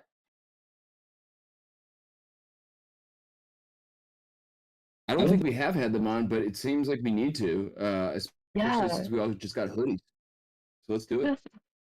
Yeah, like they're lovely. I will connect you. Like they've been really super duper. As have DeFi Kingdoms, which we're going to head now. So once you've got your Kmon hoodie at -879, we're now going to head to DeFi Kingdoms, which is -680. And this is my favorite wearable of this whole show, apart from the DCL wearables, which are epic, which is what I'm wearing, my kind of purple outfit. The purple outfit you can get daily by doing the zone quest, which is when you kind of run between 6 different booths. Then you get a wearable airdropped to your wallet. If you want to get a wearable straight away, though, we're at DeFi Kingdoms. Again, really cool team. Like if they haven't been on the WIP, I would really recommend you connecting with DeFi. And this is their wearable, which is the bloater fish head. You can see the same design floating above their DeFi Kingdoms booth. I don't know. I'm going to check if this one I can stick on and download as a VRM, because our content team minted this one. They maybe weren't. Yes, I can. So I can download the whole getup with my DeFi Kingdoms bloater head on excellently and wear that to my next WIP meetup next week. So by now you should have any magic axe, a Kmon hoodie, and a DeFi wearables bloater fish head. I am now going to take you to one more because I really think this is a kind of fun one. We're going to go to -287, which is the Desolation. This is part of the zone by the Blockchain Game Alliance. They've been really lovely about supporting Decentraland Game Expo. We've got a whole zone of some of the companies and studios that are represented within the Blockchain Game Alliance. So within this, there is a studio called Stratosphere Games. They were on a panel with me yesterday. Again, like I have been blown away by just how lovely everybody is in the Web3 gaming space. It's just been super duper nice. And these guys have created Have I got that right? Yes, excellent. So if we go into Desolation, which is minus 287, you will see there is a Desolation Helm. So if you would like a Desolation Helm, it's in the corner in the dispensable wearable dispenser. And again, we can export that in VRM standard. So all these games are playable right now. So if you fancy staying in and just having a complete gamer evening, most of these booths teleport either the Decentraland game within Decentraland, if it's a Decentraland studio, or directly to a place that you can play the game or beta play the game, depending on the development cycle of the games itself. The ones that are within Decentraland have something that's like a teleport. The ones that where you're going to be jumping out have like this kind of light underneath a game asset you can jump on and then visit the website and kind of get involved with their communities as well. So any questions in our wearable grab?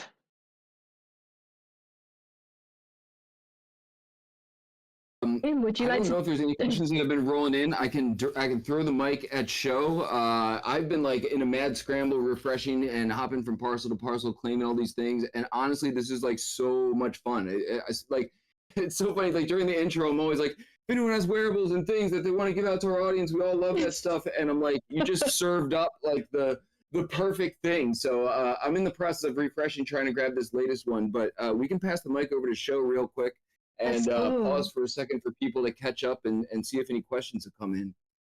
Well, the question is, like, do you want to head to Bumpers and do a game? Or I've got 3 or 4 or 5 more wearables that we can do on a dash. Which you fancy? Why don't we do 3 more wearables? We'll get everyone in the Bumpers and we can do some Q&A and stuff while we're bumping around. That sounds good. That sounds good. Okay, are you ready for some more wearables then? Yes, sorry, I love wearables. Yes. We're going to get some Play Nation wearables. I think the audience is digging it. Easy's in, Matt's in. Wearables. Things. This feels like a scavenger hunt or like a treasure hunt or something. This is great. We should do it. This is the next one. We need to do a wearable treasure hunt across multiple virtual worlds. This is the next stage. All right. So if you're into Clay Nation, so Clay Nation is a really cool NFT project. 2 women founders, Lena and Izzy, they're going to be speaking on a panel later tonight, actually, in I think about an hour's time. Clay Nation have got some super awesome wearables because they are a clay, like Wallace and Gromit, a claymation studio. So it's an NFT project based on clay-based avatars, kind of people, really cool kind of assets all made out of clay. And they're starting to create now. I'm not sure, I want to hear from them in the panel where their video game element is right now. But at the moment, they're specialized as this NFT project. And we're going to collect some Clay Nation wearables again. Most of these wearables are made exclusively for DCLGX. These ones were created by Lena and Issa for the booth. So we're at minus 486. I've just stuck it in the chat. I also just want to say your curation of these wearables for us is like right on brand for our audience as well. I just want to give you a heads up. We got Kim in the house and she's on the mic yet and hop on. Hey, hi everyone. What's up, Kim? Welcome. Thank you, Bae. I'm gonna need this breakdown you just did. I'm like trying to write them all down. If you have these written somewhere, I'm gonna need it for our last day wearable tour that I'm doing. Yes. I'm like following you and I'm like, girl, has it memorized? Where is she right now? So super impressed. And yes, if you haven't grabbed today's daily quest, it's that pew pew shooting emote. And it's probably my favorite one of the whole event. So it's right in the center. So if you see everyone doing that, grab it up.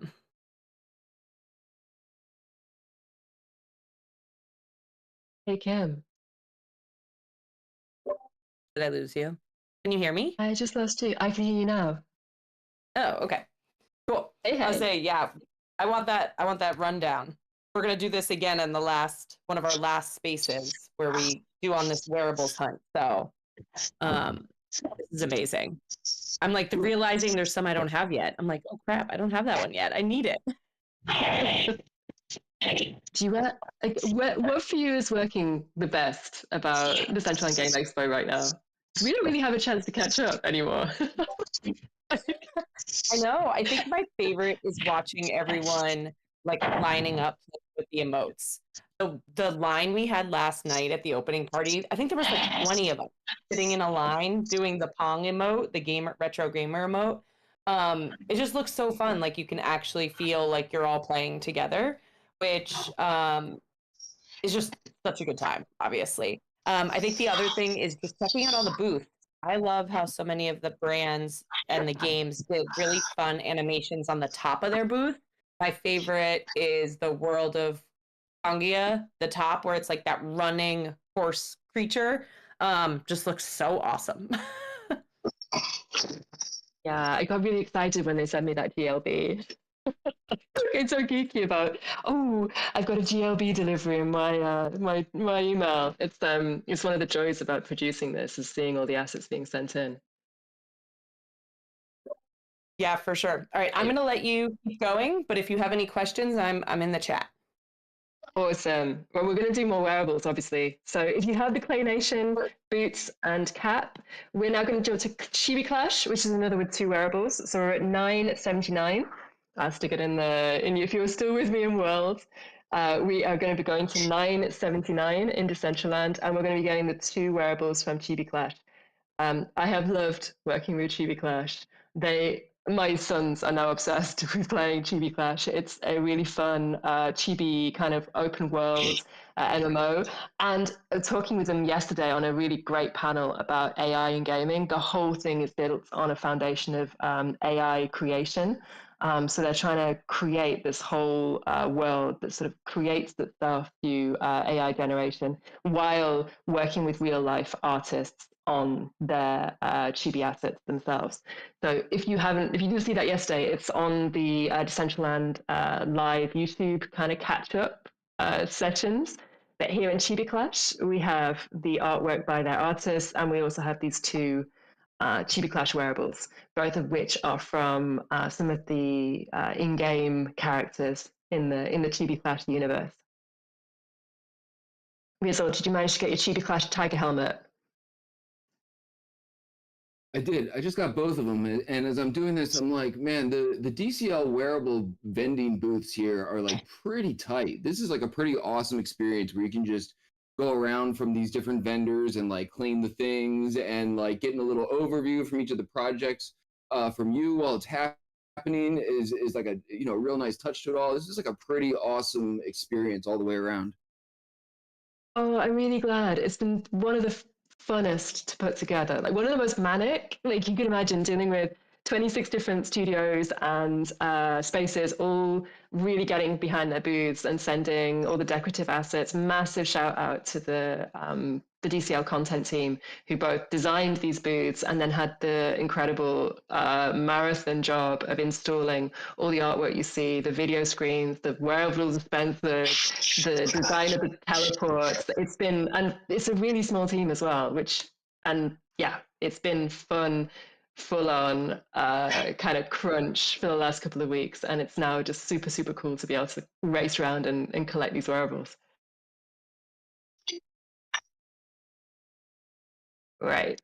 Okay, so we are on 9:41 my side. If we're going to give show, if you want to time for questions, I think we should probably head to bumpers. Big plug, if you want more wearables before you go home from the Metaverse, head to the 4 games. You can pick up 4 different tickets from each game.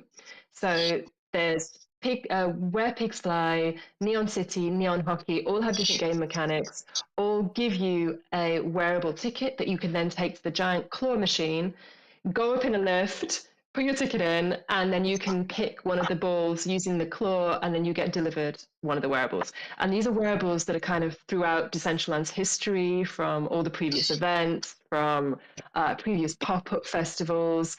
So you can get various different wearable rarities from the machine. So if that's something that you find cool, these kind of surprise prizes, I would really recommend that. You'll get a ticket now from Bumpers. So once this is finished, and once we've had the photo and everything, if you want to try out the wearable machine before you head home, I would really recommend it.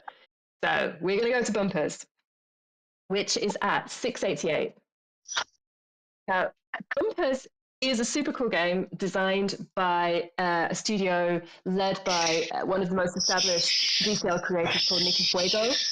Nikki has created some amazing things. She works really closely with Metaverse Fashion Week each year, and her team were one of the runners-up in the Game Jam. And so we're going to be jumping to bumpers. It is multiplayer. If you're using Opera GX or client, it will. It's going to be heavy, but it's going to be fun. So I would give you the tip: if you want to do the bumpers, you've got to wait until a new match. So if you arrive and there's already a match on, you'll have to wait, just like in real life bumper cars, for the next round. While you're doing that, you can kind of explore the different designs of the bumper cars and choose whether you want to be a blue heart or a ladybug or a turtle or everyone's favorite, the pink donut. And while you're waiting, you claim your bumper car for the next round. And then once the round starts, it's through mouse and W. So W is accelerate and mouse is how you then, I use the word steer quite loosely, your bumper car to hit all the other bumper cars and take yourselves in the crazy dynamic of bumpers. We're at coordinates 890 if you're trying to join us in Friends in World, or 688. It's a four parcel build. So 688 will get you there, or 890, which is where we're all now. And if we want to take the photo before we all start the bumper cars, it's kind of a really cool background. Or we can all, I see someone's already got the Chibi Clash helmet and it's through the floor. I'm seeing people with the bloater head and a kite on their head. I'm obviously seeing Rizzle. Oh yeah, Rizzle, show, like, what's easiest for you? You want to do questions before bumpers, the photo, or do you want to sort of see if we can throw it into a multiplayer experience in a minute's time? Let's give people, let's do some questions. We'll follow protocol. This is our last whip before break, so we got to follow protocol.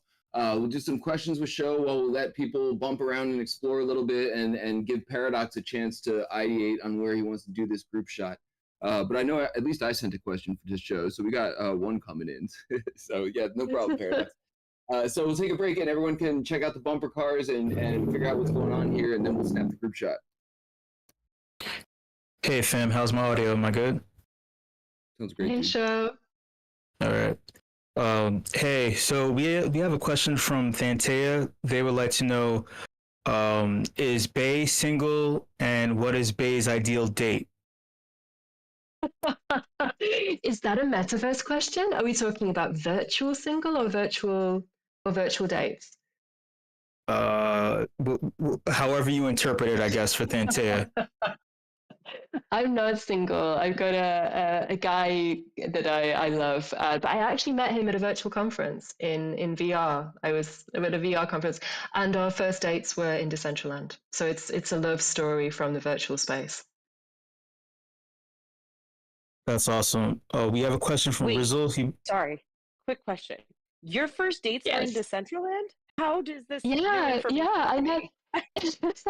I met him last year at a VR conference, but we were both attached. And then we started talking and we started dating via Decentraland and video conferences. Okay, my new rebrand is that Decentraland is a dating app, and I will take no further questions. We got crashed though. Like, we were on our first dates and we got crashed by community members. Oh my gosh, that is so funny. This is a fun fact. Sorry, go ahead, Show. We also have a question from Rizzle. He would like to know, well, he made an observation. He says that Bay is always shoving us in the boxes and booths. Does she prefer to be in confined spaces? Is that her thing? This is getting kind of personal, this WIP Meetup. That was not geared to that direction, but I did notice that artistically or stylistically, we're in confined spaces very often with you. So I was wondering if that was a strategy or something that lends itself to the creation of these experiences that we're often in with you. Nothing weird, honestly. I think it's a sense of, it's all of us trying to work out like how people navigate virtual worlds and virtual environments. And I think all of us, I mean, I love the work of like Michael Beats over at Here and Now, and people creating these kind of labyrinthine experiences.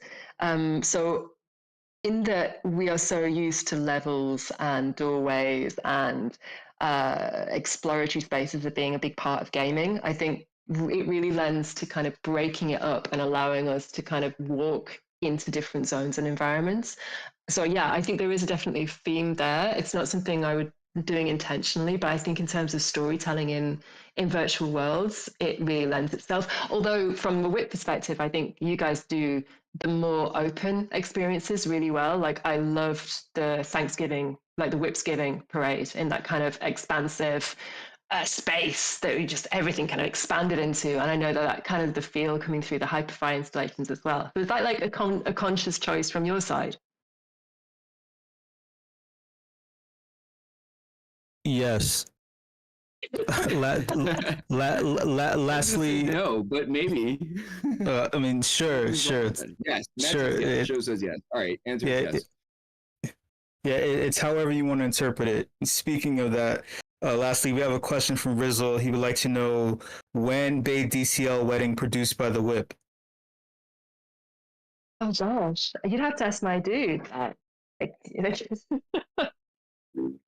Like, I'd have to divorce the ex-husband first, and then we'd have to have the DCL wedding.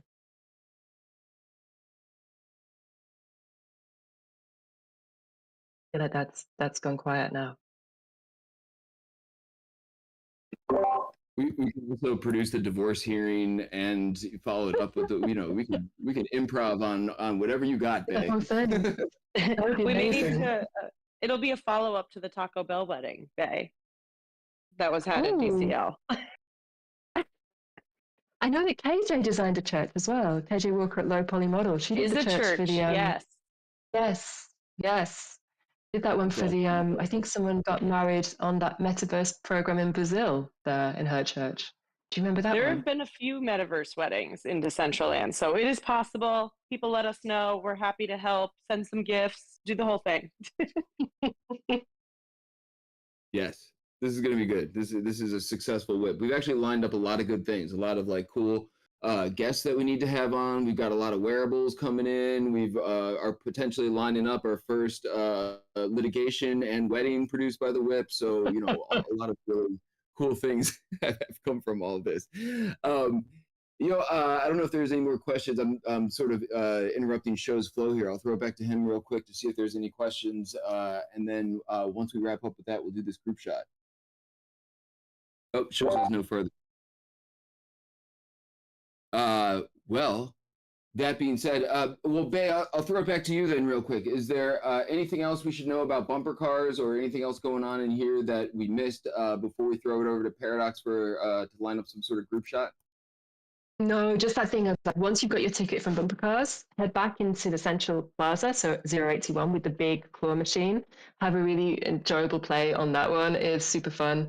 Then if you get kind of the bug, you can get a wearable ticket from each of the different 4 games, take that back to the center, choose more balls from the wearable machine, just fill your boots with wearables from there.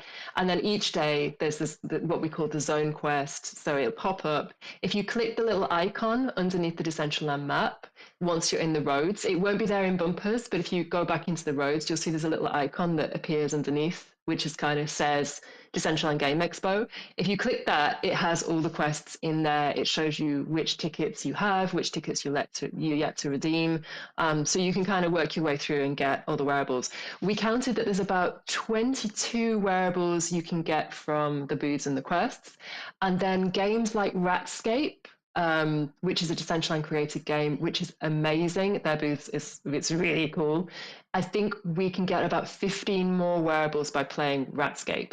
So if you see people walking around with like rat heads and big rat tails, they're from Ratscape. And yeah, lots of the different games. Like Knights of Antrim have got loads of wearables. Any Magic's got loads of wearables you can get from in-game. Racetrack, another Decentraland game, they've got wearables in there as well. So if you head to the Decentraland zone, most of those booths also have wearables you can get in-game. Loads and loads. And Easy saying he's got the whole Ratscape outfit. Well done. Easy in crypto.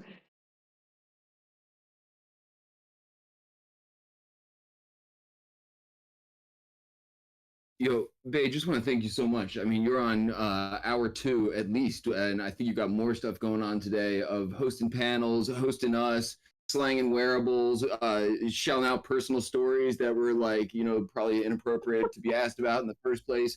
So just really, really appreciate everything you've brought to us both today and over the past like couple years and everything. It's just been awesome. Thank you so Kim, want to much. thank Kim very much. Yeah, and Kim as well for hopping on the mic. Jason, if he's still in here, for dropping the Avagachi knowledge on us and everything. It's been a great way to sort of tie this up before summer break. Yeah, big thanks to everybody. Paradox is he dropped an image of where he wants us lining up. It's just outside of the bumper car space where you're walking in. There's like a bunch of images of bumper cars. So walk out front. I'm dancing. Nikki Fuego is out here, like sort of looking at me like I'm not dancing very good. So come out front. We're gonna roll the Paradox theme song and get a nice group shot going here. And I'll drop the link of exactly where I am in the Discord chat here, so we can try and if you're not in World, see if you can load on in. And even if you're in rave mode, just sort of hang out for a couple minutes for the shot. So with that, let's do the thing, Dragon 8. Just a humble cameraman looking for a tiny bit of attention. It's me, Paradox. Get your asses in line and smile for the fucking camera. No one cares about Matthew and Rizzle, that's for sure. It's about me, Paradox. I'm taking over the show. Okie dokie. Mic check, 1, 2, 3. How am I sounding? 10 out of 10, 2 out of 10. Beautiful. Okay, cool. If you've not been listening, I am Paradox. I'm the resident WIP videographer. It's the point of the show where we take a group photo and I also collect some video. So I think most people are heading to bumpers. So if somebody could drop in the chat in Discord and in DCL the coordinates, that'd be great. And when you get to bumpers, you'll see that there are 2 exits. Head out one of them, and if you see a load of people, great. If you don't, choose the other door. Right, so if you are new to the WIP, I edit together a recap video of the events every single week, and you can catch those videos. They go out on Rizzle's Twitter. So I think I'll give everyone 10-15 more seconds, but Dragon 8, feel free to load up some music, and everyone cue some dance emojis. Thank you very much.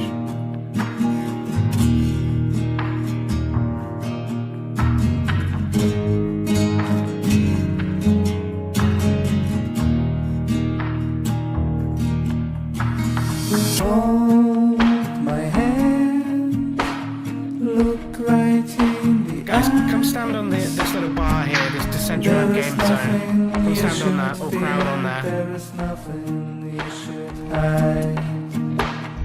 Tell me, Come on, Rizzle, come on, Valiant. Nice. We follow the There we go, and face away from bumpers, please. Don't turn around, leave the darkness far behind.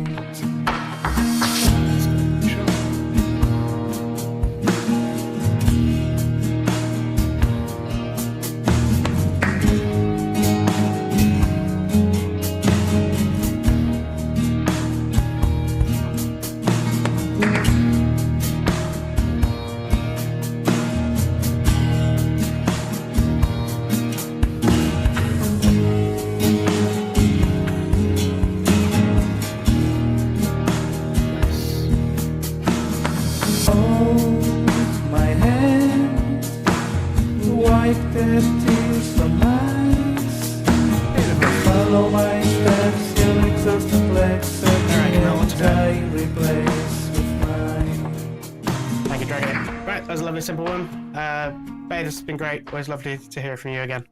That is everything from me until not 2 more weeks. We'll get two more weeks break. Until then, Paradox out. Cheers. This shot with everyone together and me just looking off into the distance. Yo, thank you so much, Paradox. Thank you, Bae. Thanks everyone for coming out, and WIP crew, WIP fam, of course, for doing the thing with us every week. I finally popped in. There's a bunch of people behind me. Look at that. Yeah, so if you weren't here in the beginning, we are back on the 18th with an awesome one, but we are taking a couple weeks off. So if you miss us while we're gone, check out our stuff.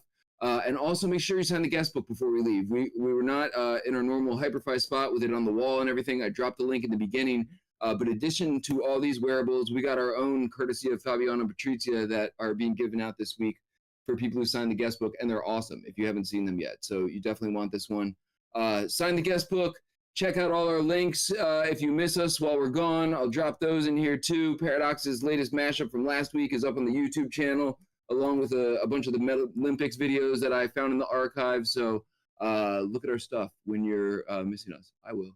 I'm going to throw the mic over to Matt real quick to see if I missed anything. But everyone have a nice summer break. And for real, we'll miss you all and be really excited to come back by the time we get to the 18th, as always. So Matt, man, bring it on home before show does for the Afties. No, nailed it. Again, can't shower Bay with enough praise. Again, you keep doing amazing work. Shout out to DCL, Kim, for helping to cultivate this nice sequence and nice cadence of in-world activations. You always knock it out of the park. There's so much going on. The tooling in-world, like Rizzle pointed out, with the wearable vending machine claiming, so buttery smooth. And that was just a really fun surprise to be able to claim like a massive amount of virtual swag. Really, really cool. Shout out to Jason, the Avogacci crew, continuing to do amazing things. And WIP fam for showing up. Enjoy the summer vacation.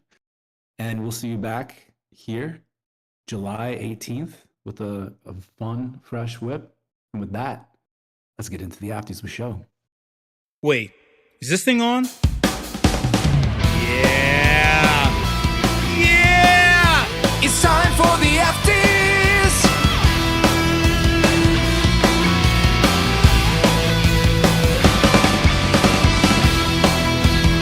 Hot takes, opinions, thoughts. Let's go! Hey, WIP fam, what's going on? What's the deal? Oh man, I've been in like the eye of a storm of stupidity. This shit is never ending. I'm not gonna complain. I'm just letting you know. I'm just like, oh my god.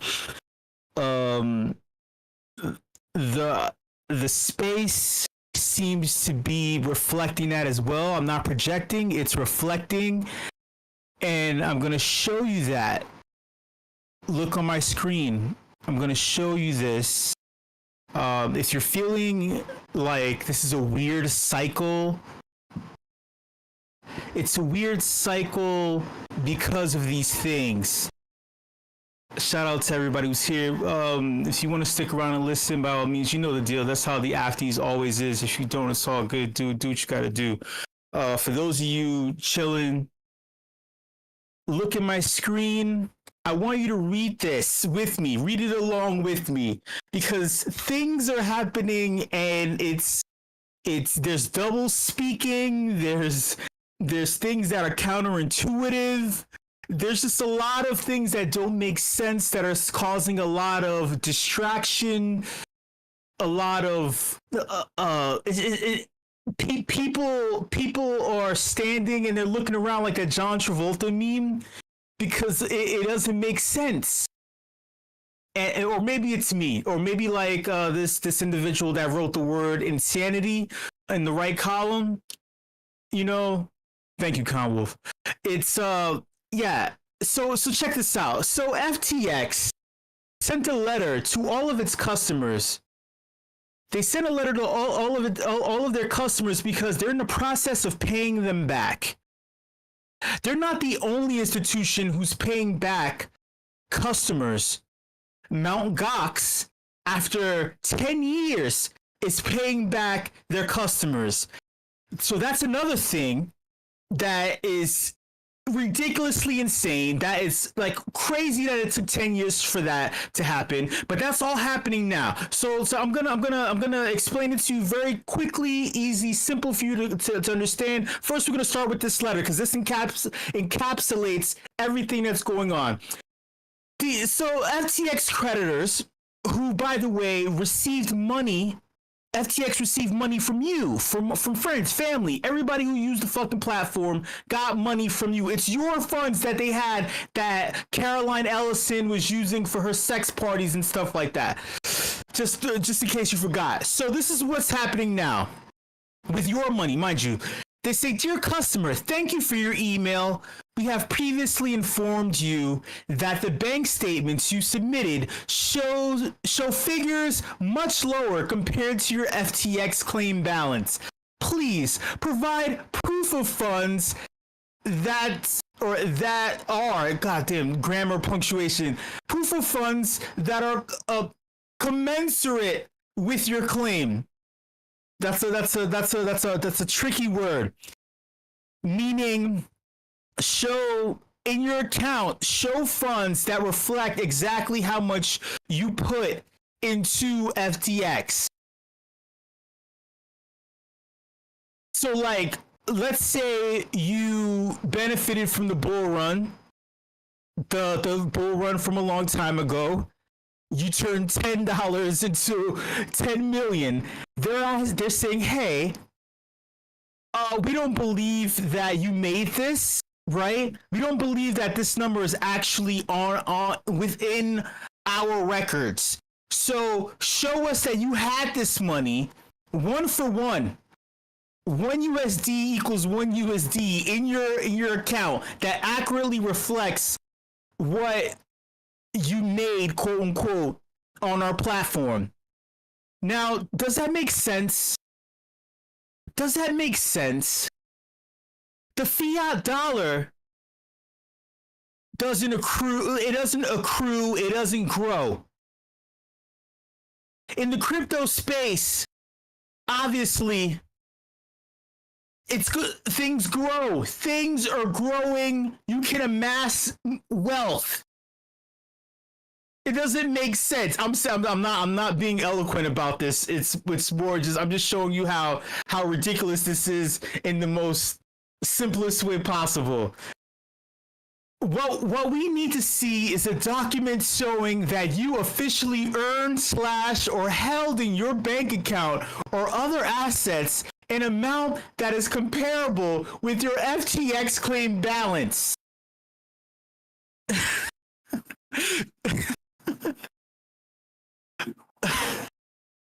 Okay, I'm just gonna move on. As you get it, right? You get it. Mt. Gox. If Mt. Gox said the same thing after having owed everybody for over 10 years, I'm sure that there would be an issue also with that. There's a problem with that. Also, considering the fact that the funds from Mt. Gox, the funds from Silk Road, the funds from the German government, apparently, all these funds are being used to liquidate the space. It's being sold. It's all being sold in the space right now. So what is going on? Why is this tag teaming? What exactly is the reason why they're liquidating in Q2? It doesn't make any sense whatsoever. Another thing that doesn't make sense is Julian Assange. Julian Assange being freed. That doesn't make sense to me either. I mean, I'm happy that he's free. Yes, one of the chief proponents of crypto, original chief proponents of crypto. Shout out to him. Shout out to that guy.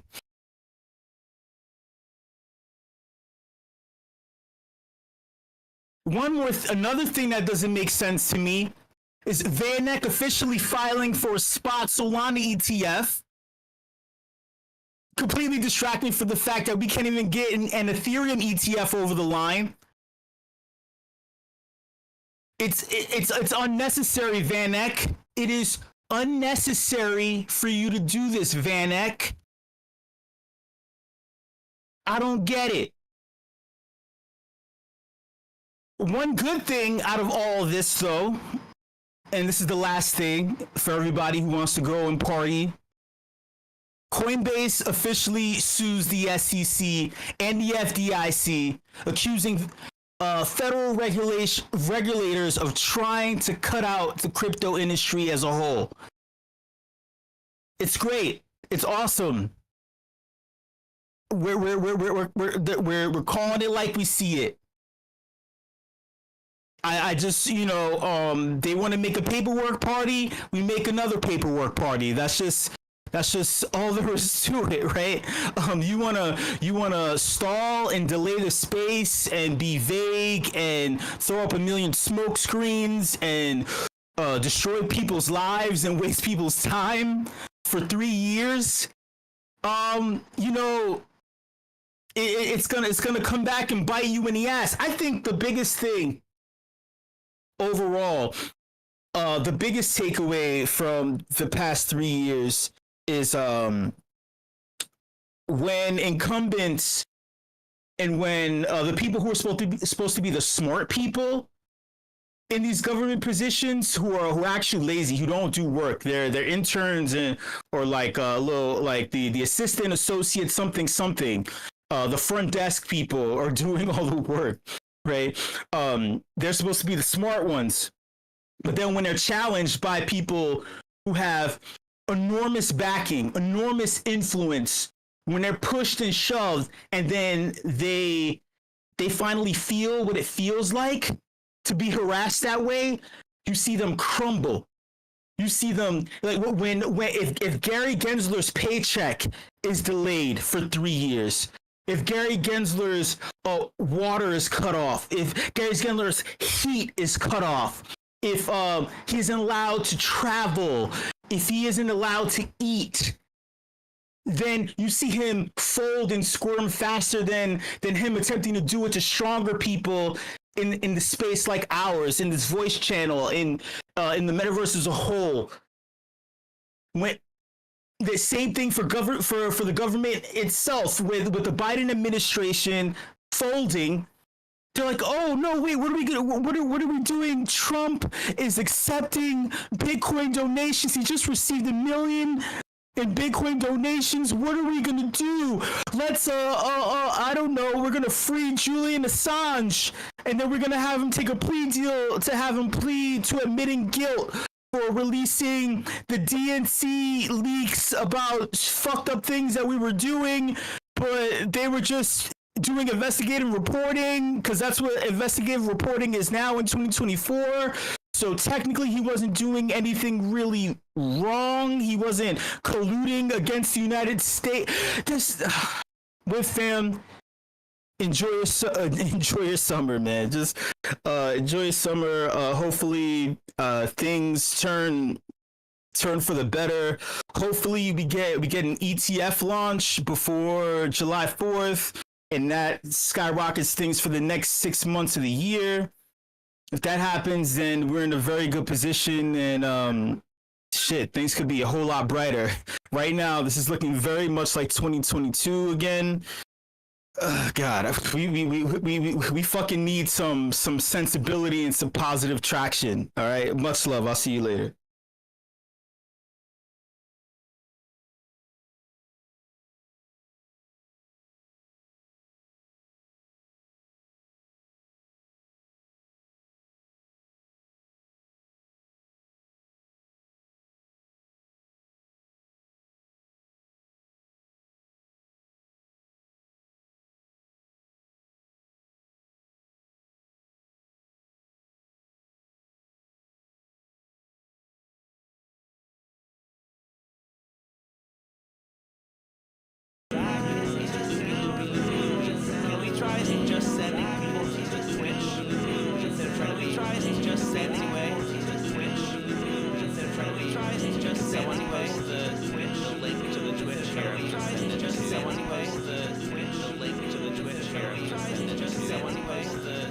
While I am troubleshooting this, I would love for everyone to go and purchase this. I would love for everyone to go and purchase this. I would love for everyone to go and purchase this. For cheap.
token smart song.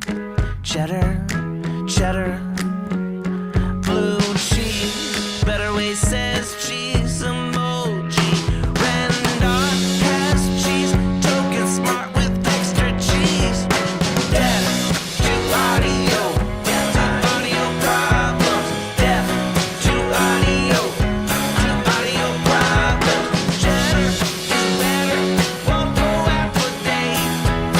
Cheese is light, fuck yes, oh, deaf to audio problems. Deaf to audio problems. Deaf to audio, a gift of cheddar cheese.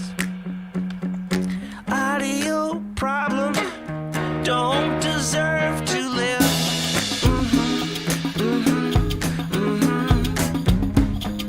Two emoji with the tongue sticking out. Emmentaler and Gruyere, that almost rhymes. Cheddar is money given now. Spend some of your cheddar on that, please. Rizzle says deaf to audio problems. Rizzle says deaf to audio. Oh, oh, Rizzle says deaf to audio problems. Rizzle says deaf to audio. Oh, oh, oh.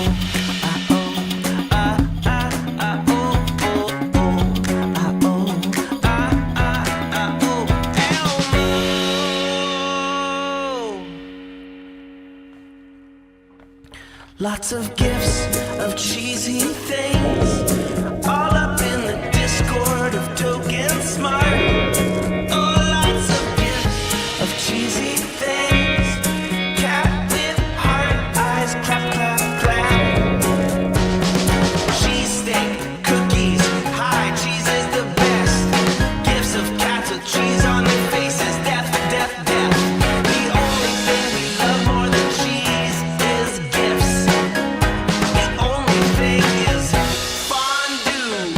Rizzle says death to audio problems. Rizzle says death to audio. Well, I love milk. Cheese is life. Audio problems. Cheese is life. Oh, oh, oh, yeah. Yay, the little kitten says LOL. And Elmo's on fire, and Ernie's got condoms on his ears. So fire, so fire. Deaf to audio, audio. Deaf to audio, LMAO. Give me cheese, oh give me death to audio. Deaf to audio. Vibe check, vibe check. Death to high ping. I want some lemonade. Make cheese great again. Condoms on the ears. That's what it looked like to me.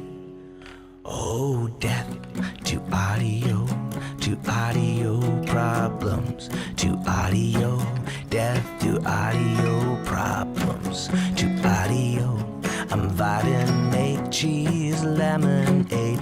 When life gives you rotten cheese, you make cheese.